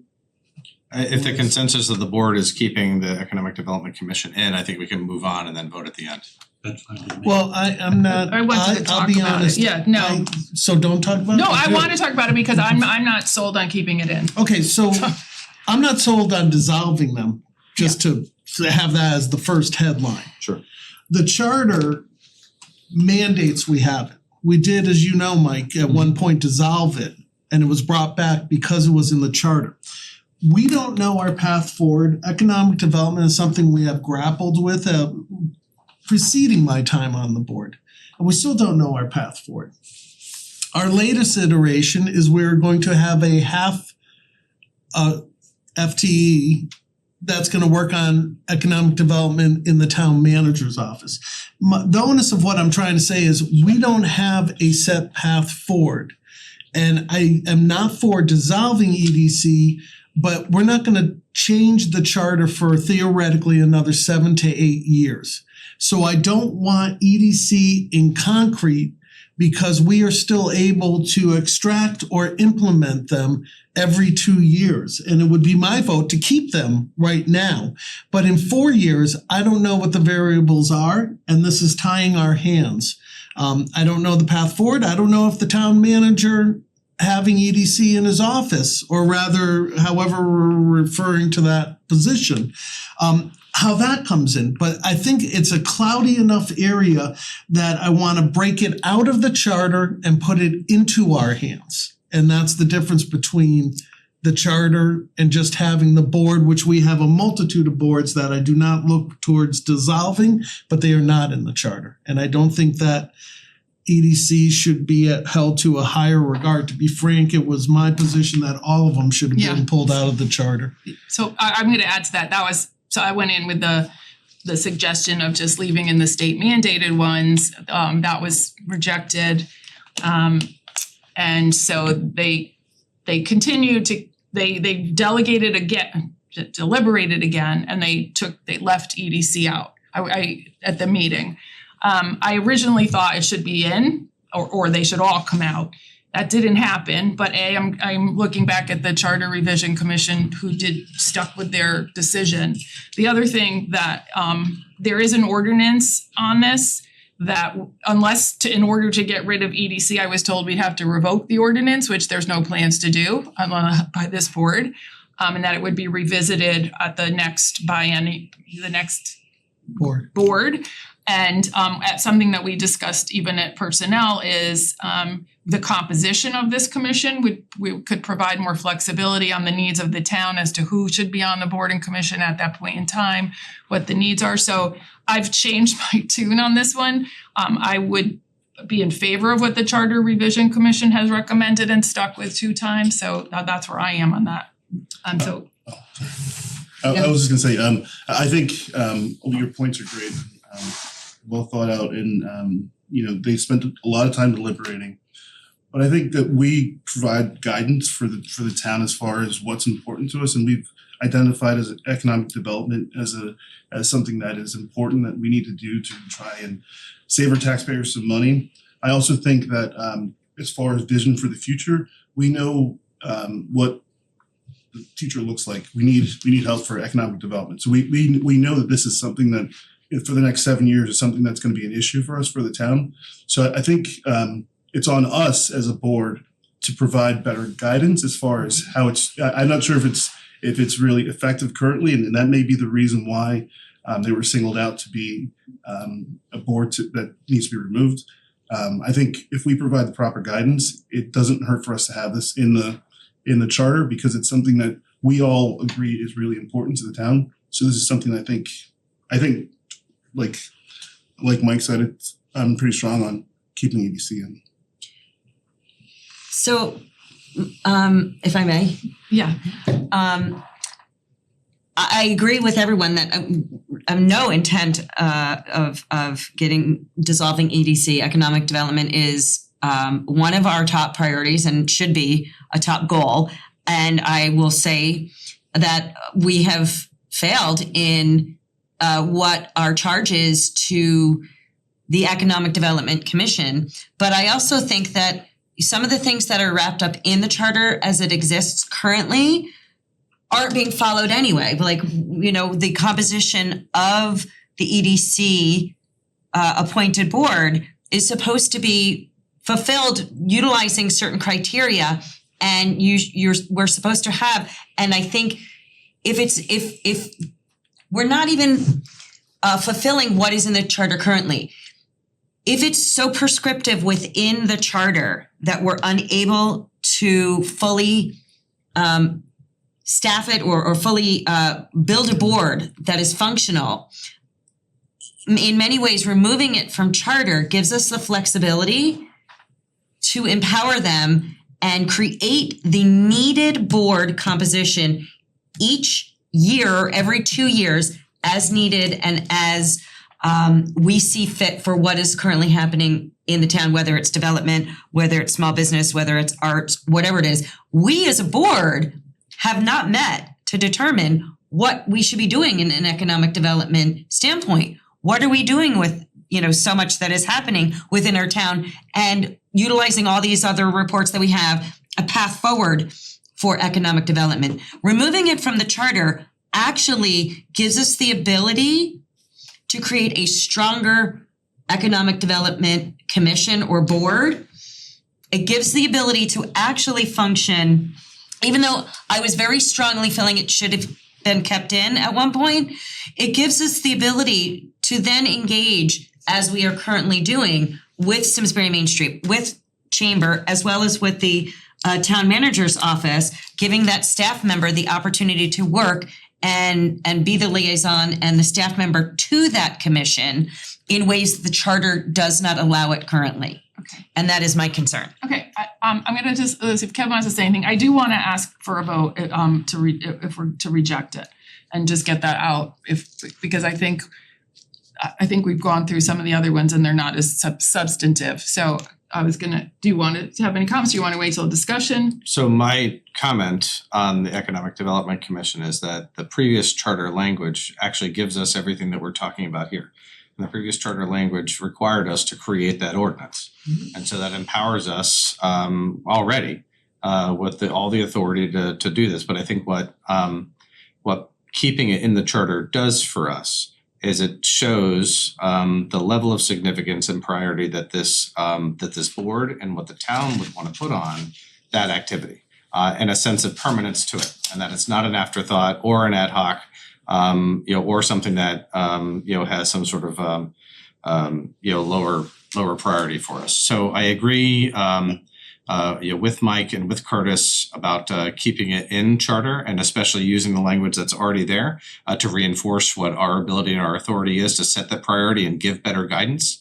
And in that ordinance, we should have a discussion about what we're legally able to do to provide and find the right kind of talent to help us with economic development that might not just be a really interested and passionate local resident, but somebody with bona fide experience and credentials that could assist us with the complex issues with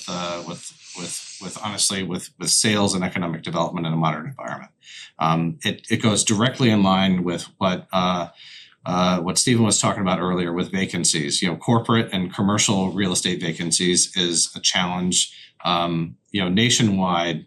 And it's not just us. So what are strategies that could be implemented and who could we bring in to do that? We are empowered to do that by creating that circumstance and ordinance. And since we're having the discussion about charter and it's already been in the charter, I can't imagine a scenario where I would vote to take it out of the charter when I know that it's a priority for us. So that's all for me.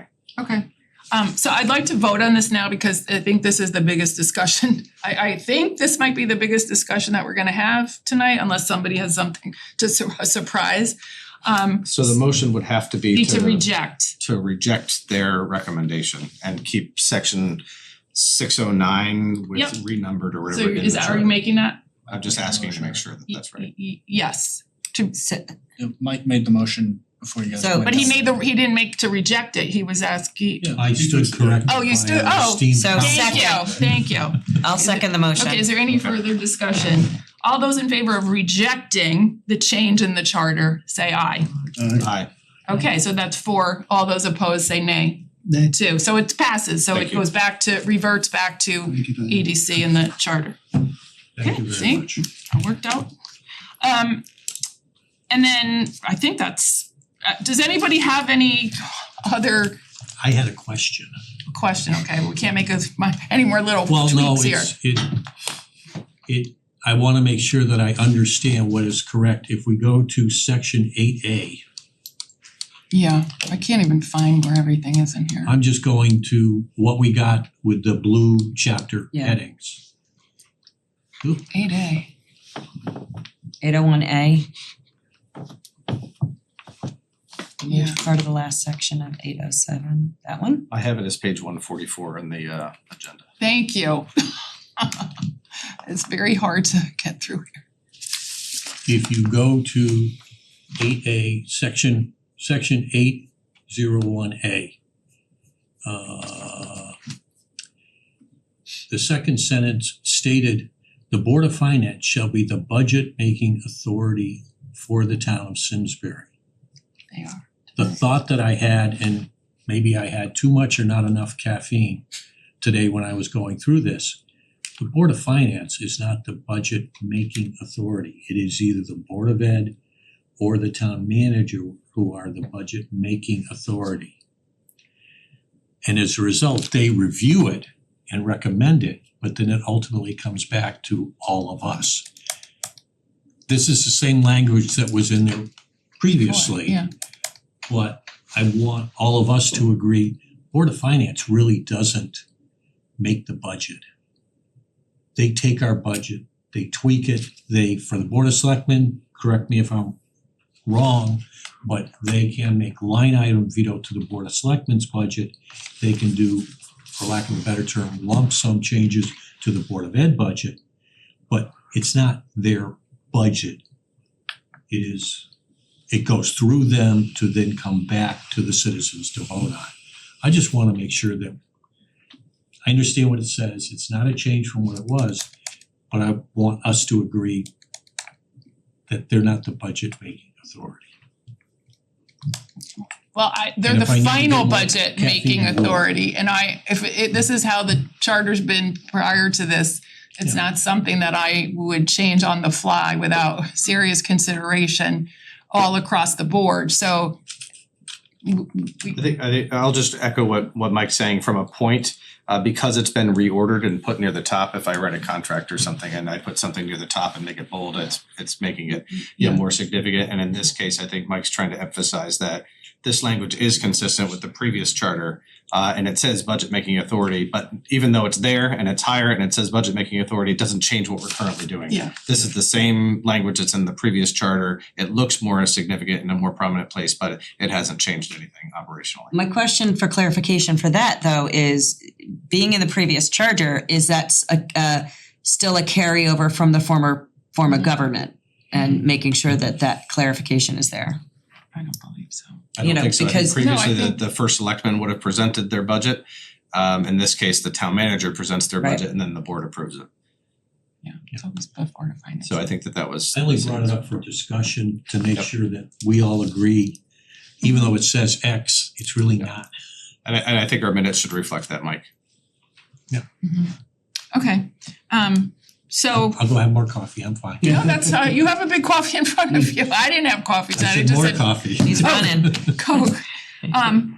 Any other items that anybody wants to present? And I guess the question is, are we accepting all the changes other than the EDC? And then we can make that motion. I'm just curious, Diana, you voted, I did, like, you switched there. I right? did. Okay, cool. Just cause it does get confusing with only being able to vote in the affirmative. No, I did. She did. I She's smart. No Yeah, worries, thank you. I didn't mean to challenge it. I'm just making sure. no, I did. I knew what I was. It's okay. Yes. So, because otherwise I'm gonna ask for the motion here. So moved. Okay, Can all I right, just do that? okay, so I'd like a motion effective April 20th to approve all of the proposed charter amendments except to reject the proposed charter amendment relating to section 601 to reconsider EDC. How's that sound? So moved. Pretty good. Second. All those in favor say aye. Aye. Okay. I'm sorry, I didn't mean to. Are you so excited, Bob? Now, what did you want to say? Now you have to decide when to send it to referendum. Yeah, well, that's the next question. So I read this, I called Franklin on this today to clarify some of this. So I was thinking, first of all, I was told by Tom Fitzgerald, we are not doing the referendum wording tonight, so everybody be happy. And that we will have to do that at some point. The other thing that I think is in the best interest of the town is just that the date for the referendum should be included in the November 2026 election to make it easier for the town staff and to get the most bang for our buck. You all agree with that? I agree with that. So, Or any of the November election, even though some of it may be prior to that date because of early voting? Early. Oh, yeah, but that's the Yes. election. So I was It would gonna be make a motion, in that or vote. I'm gonna make the motion so I could say it the way to submit the proposed charter amendments for the November, I don't know the date, X general election. Yeah, we should, the that way you get the dates nailed down. It's November 9th. First Tuesday after the. No, sorry, November 3rd. November 3rd. November 3rd is election day. It's always the And first Tuesday. prior to that, the board will meet to propose the wording for the referendum questions. November 9th is our meeting. Sound good? Okay, does that sound good to everybody? I love Sounds it. great. Do you want a second? Second. Second. Oh, Diana Sorry. beat you. Alright, Diana. Is there any Sorry, further I- discussion? Okay, let me make sure I got all my questions here. All those in favor say aye. Aye. Okay, got it, what? One last thing, Yeah, you should probably authorize the publication oh yes, okay. The 30 days? in 30 days of, Okay, it's not on here. Okay, I'd like to ask for a motion to approve the notification for the public within 30 days So as moved. needed. Second. I was waiting for Kevin to second. All those in favor say aye. Aye. Aye. Just confused. I think we know what we're doing. Yes, I. Yeah, you have to put it in the paper and the whole thing. Just the language. Okay, Bob, you're not listening. sorry, You voted for that. conferring with Okay. Conferring with the expert over there. Conferring. co-counsel here. Yeah. Point of not co-counsel. Okay, so you got that. Tom's got it. So we got the hearing, the wording for the paper approved. Well, we're not approved, but that you should, yeah. Set the referendum date and you approve And- everything, but We have to set the wording for the referendum at some point, not right now. not today. Okay, We're gonna put you on a listening tour throughout the town to promote the new charter until then. okay, thank you. Yeah, you're gonna come with me, Kevin. All right. The odd thing is, it's the way the statute reads, you're gonna publish this in May, Yeah. we're gonna vote on it in November. But when we get closer to November, you can do a Mailer. explanatory Yeah. text. Yeah. Mail it to everybody. Okay, just a clarification on that. Okay, all right, so the charter, Done. done, The right? ballot language is just shall the voters approve the charter as recommended or something like that? Yeah, we gotta Oh, figure yeah. out Just the a short rejection line. part, but it's a little bit of work to make sure that Okay. question is very clear, Very clear. descriptive, but fits within that little block you have, so takes a little work to do that. Okay, well, somebody will work their magic. That's why we hire you. To help us with that one. Okay, I don't think we need to go back and revisit the DEI council. I think we kind of gave some guidance there, and unless somebody wants to revisit that and discuss. Okay, the next item is that the Simsbury Little League. Could I move over to that? Oh, bye Franklin. Hi, Franklin. He didn't even say goodbye. He's like out. He's running. He's gotta recharge. Let's get Mike. Okay, we have Tom Taberski here, Director of Public Culture, Parks and Rec. Did you wanna give a intro, Sure, Mark? do you Yeah, sure, sure. This is, One meeting this month. so I appreciate the time. So Thanks, Bob. Thanks, Bob. Bye, Bob. Thank you. So Simsbury Little League, Simsbury Little League's looking, they have, like as Curtis mentioned before, they've had a donor who funded a few years ago major improvements to Field 5. That's the field that they're using for tournament and district games now. They have been awarded the next the U10 Division state, district and state championships for the next 3 years. Our fields are in great condition. They've done the improvements up there to improve the dugouts, the press box. The one thing we're lacking up there is, as you've heard me say before, is restrooms and the ability a food service entity up there, more or less, ability to have a covered area where people can get out of the shade. They can have just like they have a snack shack down on the lower level. So they're not looking to build. The donor who funded the previous improvements came back and said, "Hey, what can we do next?" And it's a former Simsbury resident, and the next step would be to have a covered space up there adjacent to the field, a grilling. There'll be a grilling area adjacent to it. It's not going to have bathrooms there. We're still looking at renovating the bathhouse for bathrooms across the parking lot. But it does meet the needs of what the state districts and tournament boards are looking for when they pick a host location. So this would not cost the town anything. I'm using an agreement in your pack, at least the MOU agreement you see attached. That's based very similar to the football shed at Wheat Dog Park and the hockey shed at Simsbury Farms that we used a few years ago. Some of you were here during that time. Basically, it's just changing the wording for it. They build it, they pay for it, they take care of the future maintenance of it. There's really no cost to the town. It doesn't affect any future improvements we would be doing up there. It's not going to be going into the parking lot at all. If you recall, a few years ago, we discussed a batting cage in that same area, an indoor hitting facility. That's going away because this is going to take the spot of where that is. That the funding for the hitting facility never came together. Logistically, it was hard, trying to find a sewer line and things like that. They never put it in? It never went in. No. Oh. It's not completely dead, but it won't be going in this location any longer. That was a few years ago. Almost 5, yeah. Yeah. So it's been a few years. Yeah. So this is moving on. I think it's an appropriate use of the space up there. It improves it immensely. I hope you will support it, and I'm here for any questions you may have. I've got a quick Yeah, one. go ahead. Is it ADA compliant? I It will don't see be. a ramp. Thank you. That's at grade there, at that Oh, spot alright. there. So from the parking lot, you should be able to get right to it.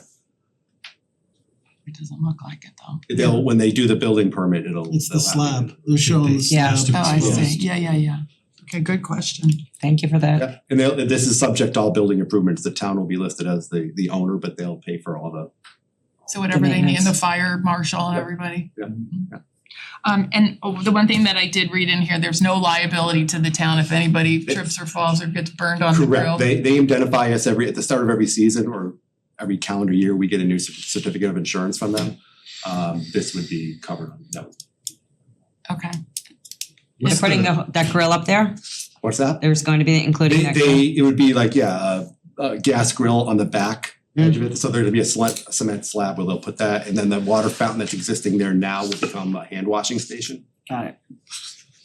Anybody? And I think that if I remember, the plan is to have it ready for this baseball season. Yeah, so there is a little bit of not this baseball season. It's hoping I that was like, what? it'll be constructed during this. It's the major construction part will take place late spring, early summer.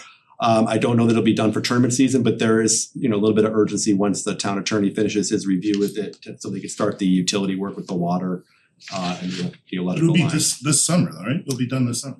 In a best case scenario, I think that's aggressive. But they're hoping if things move along tonight and we get the town attorney's review completed, it should be, which I don't think is gonna be a big issue. I think they're hoping to start relatively soon, early May. So if Bob hasn't seen this yet? He was on vacation last week. Oh, so yeah, He okay, said he would look at this in the next 48 hours if the board acts favorably. okay, So your motion, I believe, was written yep, Should it says it, include contingent of that. yep. So I'd like him to look at the language under 7 under termination, and for us to add language that would allow the licensor, us, to terminate the agreement with 30 days notice or some similar language. It's just a safety point. I doubt that we'll ever have to use it, but I think that we've included that in our other Yeah, contracts. exit clauses. It's consistent with best practice, so No problem. 30 days, 60 days, whatever's reasonable and gets everybody to sign. Great point. I have another thing, is if for some reason, I'm sure it's in here, they decide they don't need it anymore, they want it to go away, is it in here that they have to take it down and dismantle it? Yeah, I believe it is that we can, if they abandon it,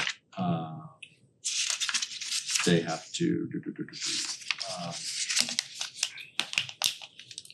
I'm pretty sure it's there. If it's not there, we'll make sure that it's there. Yeah, I'm pretty sure with that they're responsible for it if they, where did I see it? If not, we'll add that language, but I thought it was in, Yeah, it was very similar to the sheds where if they don't wanna for some take care of it, reason they they're responsible for disposing of it. Okay, anybody else have any adds or conclusions or? I think those are good changes. Okay, so I'm gonna ask for a motion effective April 20th to authorize town manager Mark Nelson to execute the license agreement with the two changes that we discussed with the Simsbury Little League Inc., subject to the town attorney's approval and also the building permits required, whatever. It's a So good moved. technical. Second, whatever. Second. All those in favor say aye. Aye. Yeah, you're getting into that casual mode here. Yeah, but I love it. Thank you. Thanks, Tom. Nice job. See you tomorrow. Proclamation. Do you want No. to changes and send them off? I saw that, but I'm not reading that. No, because that's in the license agreement. I'm not reading the whole license agreement, but thanks for asking. We just talked about it. Thanks. Okay, the next item is the unaffiliated wage rate table, section 7. This came through personnel. I'd like Tom and Mark to explain it to everybody. Thank you, Chair. I'll just introduce it and then defer to, I see our HR Director, Eric, is here and Tom will work on this. But under the personnel rules and regs, we're required to bring the board a pay scale on an annual basis. We didn't do it last year as we were working on collective bargaining agreements, but this is resetting and right sizing the minimums and maximums.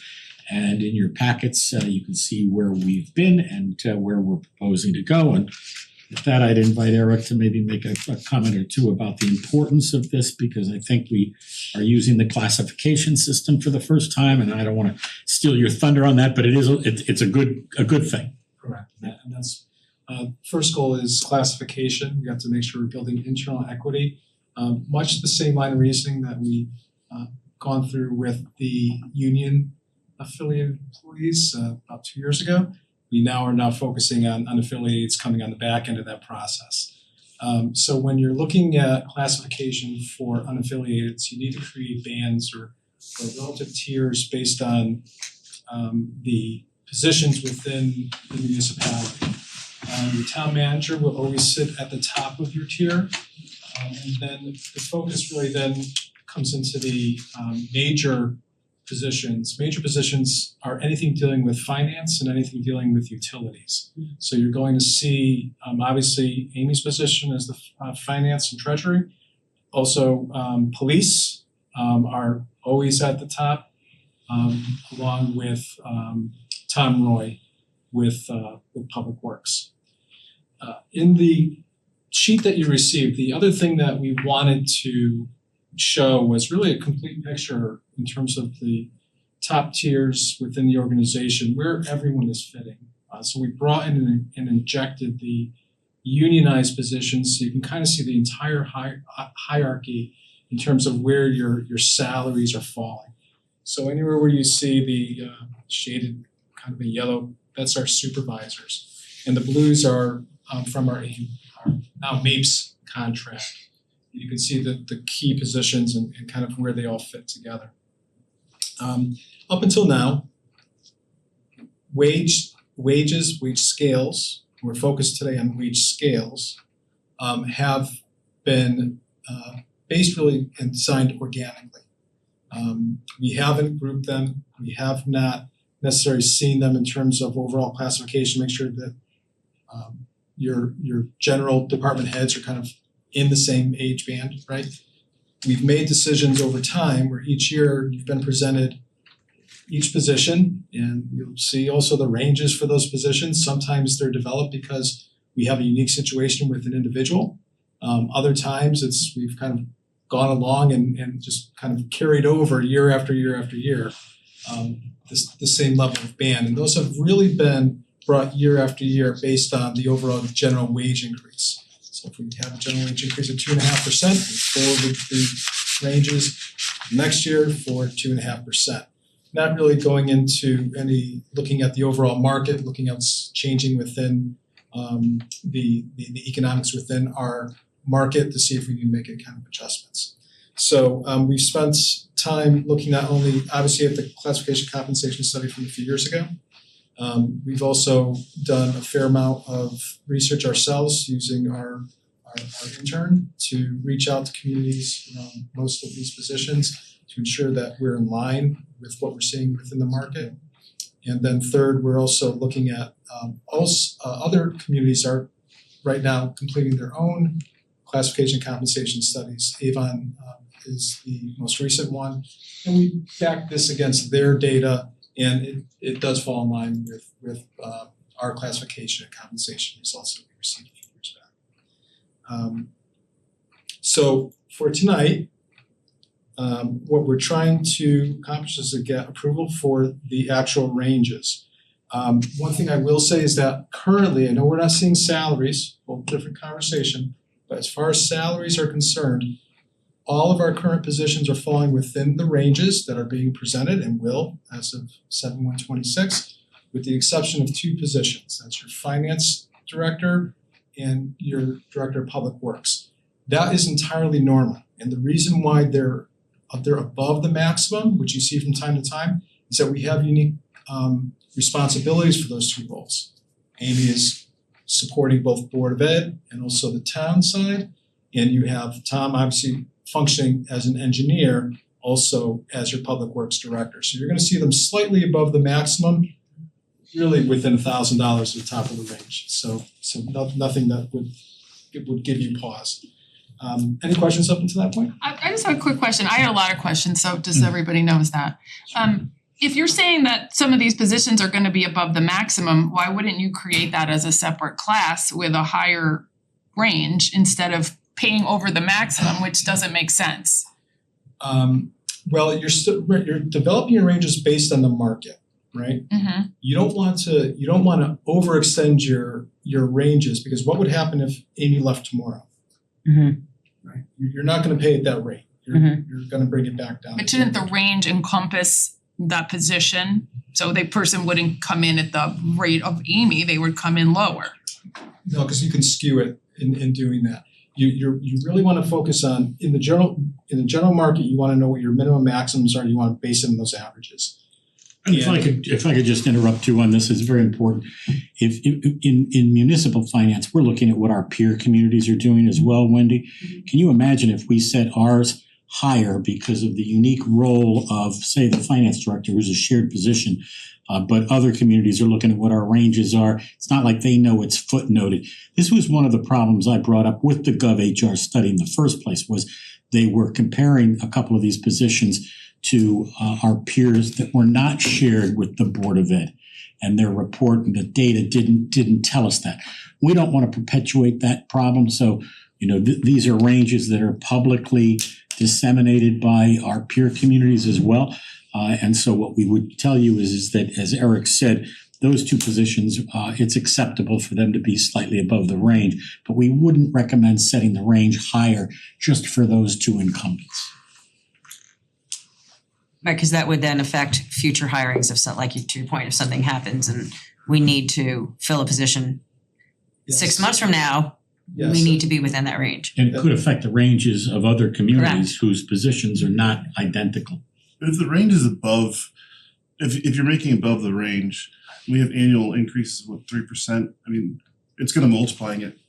It's gonna be a larger, right? It's like once you're over it, you're multiplying by a number that's larger, so every time it's gonna be larger. So won't that be more than just a couple $1,000s in a few years? Well, and we'll need to pay attention to that, right? So every year you need to adjust your ranges. So we'll have to look to see where the market has shifted or where it stayed. And then, yes, you need to start paying attention. These are unaffiliated positions. You have to take a look to see if we're creating an anomaly out of our role. And we see that. We've seen unexplainable salaries and someone who's been with an organization for 25 years and knows every key in every corner, they're getting paid top dollar. We're throwing them out of the mix because obviously we're skewing our data, and we'll do the same with our positions. One thing that we saw that's not here is you had 3 years out, didn't you, or 2 years out, future salary ranges? Yeah, This is just 1 year. Yeah, we're So only nobody focused on this fiscal can see the future. And this, I think I've asked this question a long time ago, is why does the salary range have to change every year? Why don't we build a salary range that stands up over time? because the market is constantly changing and shifting. And it's shifting more frequently now because in the municipal space, demand for certain positions are actually creating these, you have positions like an assessor, you have positions in building, trying to find a building official. They're demanding premiums. So each year we have to look at this to see how that reflects it in our actual wages to make sure that we're staying in line and we're being competitive. But do we ever engage instead of in salary in like a hiring bonus as a way to attract somebody rather than incrementally keep bumping up a salary? And then they just get subject to the GWIs. Is that a practice that happens? No, we have not as a practice given sign-on bonuses to keep the salary ranges more reasonable, I guess is what I'm asking. Do you mean a performance bonus or are you talking No, about like a actual sign-on? signing bonus so that you have a respectable range, but that you don't have to go over the range to bring in somebody. I don't really know what I'm saying. I'm just wondering, one just trying to time clarify. instead of One time, multiplying, $10,000 to come in, but you're in the main salary range and then you're just subject to the increases, but okay. you gotta cash. Because he's saying it's hard to hire people if the ranges don't match. Got it. But if you can get money to come in at the range and the range is changing every year, you're gonna make out anyway. The idea of sign-on bonuses are starting to have some momentum. It's not something that we've looked at. We haven't needed to look in that direction yet for recruitment purposes. But from an employee standpoint, employees don't like sign-on bonuses because it doesn't hit the pension. Correct. It's tax higher too. Yeah. Plus, we would need to budget for that accordingly, so that it's cash for that. But I think that there's I think somebody everybody needs to be paid well. But I think that there's a person who's incentivized by higher compensation and larger, compensation structures, and there are people that love public service for being in public service. And so I think we need to modulate how we prepare our compensation structure for the type of person that's gonna be the best fit for the work that we're asking them to do. The only last thing I would say on the range is that we designed these in a way to ensure that we have complete flexibility. So we have room at the top if we are in a position where we have that person we're trying to get, we're in a negotiation with another community. We're also focused on the lower end of the tier because we are an organization that likes to hire within and give opportunities. So if we have someone who we think has a lot of potential that we want to take the time to develop, it allows us to bring them in at a lower tier and kind of back into their current positions and more administrative scales. This is a question I asked Tom earlier because we're being asked to vote on this, and I asked to see what we did the last time we did this, but we haven't done this. So if we're pointing to the personnel rules that's saying it just shall be submitted. Why, if we're supposed to do this, why haven't we done it in the past? So I'll take that one. It was incumbent on us to give it to the board. As you point out, Wendy, there is no requirement that you approve it. I think best practices is like anything, that the board, deliberate and vote affirmatively to support what management is recommending here. So notwithstanding the fact that it isn't a requirement that you vote, staff would recommend that you vote and adopt it, codify it as something, and we intend to bring it forward every year moving forward. As to why we didn't do it previously, I was more focused on resolving the collective bargaining agreements, which we have now done. We used the classification study to help guide and inform the collective bargaining process. What we've asked Eric and Crystal to do here is really useful. I don't think it's been done before either, is overlay for you the two highlighted colors so you can see the compression, what we call compression issues that we're having as management, the unaffiliated non-bargaining group of managers vis-a-vis what our subordinates are being paid under the collective bargaining agreement. So a couple of things are new. The first is we're asking the board to vote on it and deliberate on it and give us that support. And the second thing is we want to show and reflect on these tables for your edification where some of our colleagues have already landed by virtue of your approval of the collective bargaining agreements. And the last thing I'd say is on that point, you do vote affirmatively for everybody else's pay scales. They're contained in the collective bargaining agreements. It seems to me that, why create a separate class for management and say that we don't need the board's affirmative vote to enact the pay scale. So we ask for your support on it.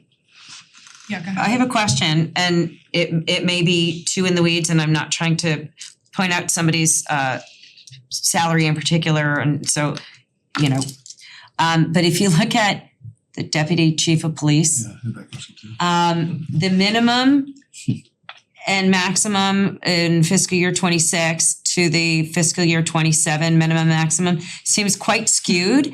And then in comparison to that of the chief of police, minimum and maximum, again, doesn't mean that's what they're actually being paid, but they're very off. They don't align. Appreciate it. And I understand if we cannot talk about this because of specific salaries, yes. And this came up during and it's the one that we highlighted as a perfect case in point, so thank you for pointing this one out. So when you're looking at fiscal year 26, those are the currently approved ranges. Minimum, yeah. So you're looking at a minimum range of 141. This is the idea of when a position was developed organically, right? Okay. We went in and we said we know exactly what we want. We have this very narrow window, this very narrow range that we're looking for. It didn't make sense to us either. We have to get more flexibility. Likewise, with the chief of police, we are not bringing in a chief of police in the town of Simsbury for $102,000, right, no matter how hard we try. So we had to make an adjustment to bring it into range at the 140. So yes, those the work that we've done is to look at fiscal year 27 to right size it. Fiscal year 26 is kind of where we currently are. And I think you'll see that as you're going along. Most of them have fallen in line, but there are those few that make a lot more sense now because we're getting an appropriate range. Okay. Yeah. Sure. I think we as a town have really good people that work here. And I philosophically believe, as I did in the private business, but in the municipal world, you get good people, you pay them reasonably well, and will get a good job. And you don't have people that feel they're being nickeled and dimed, if you will, and I'm gonna leave 5 minutes early, or somebody came to the window 30 seconds before and they close the window. I think we need to take care of our people, and in effect, they will take care of the residents. So I am supportive of this. I'm cognizant it's a lot of money and some of them have to get right-sized, and I appreciate that because it is tough. And we have some great examples of really talented people that do a bunch of different things, and I am, while reluctant to pay this much money, they're all worth it, and I think it's a good thing for the town and the residents. And just that right now, the actual salaries are fairly different than the ranges. Correct. So we'll see where exactly, right now, through the budget process, you've approved or maybe approving 3% increase. And that's exactly what, regardless of the range, they're gonna fall at a certain percentage. So, but this does give, to your point, we are very fortunate to have long-standing department heads who bring so much quality to the organization and to the town, that having that flexibility to tap and push out a few thousand in case we get in a situation. Our people are at a premium. Okay, I'll ask for a motion effective April 20th, 26 to approve the town manager's proposed unaffiliated wage ranges for fiscal 26 and 27. So moved. Second. I'm gonna add a little discussion, just my discussion. I was looking at Kevin waiting for the motion. Sorry. Okay, I wasn't comfortable with this, these guys know, in personnel without seeing salaries. I wanted to concern that somebody who's a maximum now may just be a maximum in the new range. So I did have a lot of concerns just on this. I didn't have anything to look back on when we did this the last time. I asked to find that. So that's all. So I'm gonna ask for a vote. That's fine, the only vote. All those in favor say aye. Aye. That's 5. Any abstentions? I'm gonna abstain, Wendy. And nobody's voting no. So it's a 5 yes, 1 abstention on the salary ranges. And then we have, where are we? Minutes. Anybody wanna make motions for the minutes? I move to approve the regular meeting minutes of March 23rd, 2026. Any discussion? Any corrections to your name, Kevin? Is it good? It's good, thank you. Okay. Did you have a correction? What? Yeah, all those in favor say aye. Aye. Somebody wanna make the main March 9th, April 9th, whatever month this is, I don't even know anymore. It feels like it should be May already. I'll move to approve the special meeting minutes of April 9th. Yeah. Is there a second? Second. Any changes? All those in favor say aye. Aye. Just there were some changes in the communications, make sure you read them, about the Sustainability Commission. Mark do you wanna say anything about that, Mark? No, it's in the memo. Okay. Sure, thanks. And then this grant, I was told that, but it's part of the budget, so we didn't need to do the appropriation, that there was no vote needed. So I asked Mark to include that as a communications to kind of cover us on that. And then with that, I'm gonna ask for a motion to move to executive session pursuant to CGS 1-206A, discussion of the town manager yearly performance review process.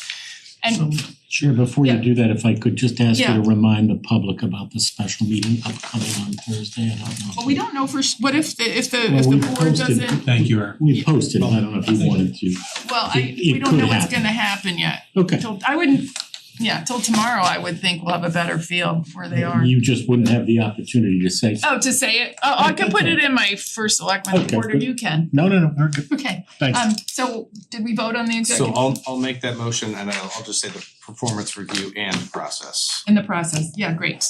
Okay, so did we somebody Moved second? and Stephen seconded. All those in favor say aye. Aye. Okay, we're in executive session. For over 40 years, SCM has been the voice of our town. Bringing us together through local programming, Education and live broadcasts. SEM isn't just about television. It's about empowering our community, ensuring our voices are heard during government meetings, and celebrating milestones. like our high school graduations. But today, SEM faces a challenge. Our funding structure is based on television subscriptions. And it's no secret, people have been cutting the cord. With a shift to internet-only subscriptions, SEM receives less revenue. Even though all our programming is freely available online. We need your support. We need your support. We need your support. We need your support. we need your support. Your donation can make a difference. It will ensure that SCM remains open. Continues to educate our youth and keeps our community informed. Thanks to SEM, I've been honing my creative skills, helping me work towards my college degree. SCM is crucial for keeping our community connected. SCM isn't just here to broadcast local events.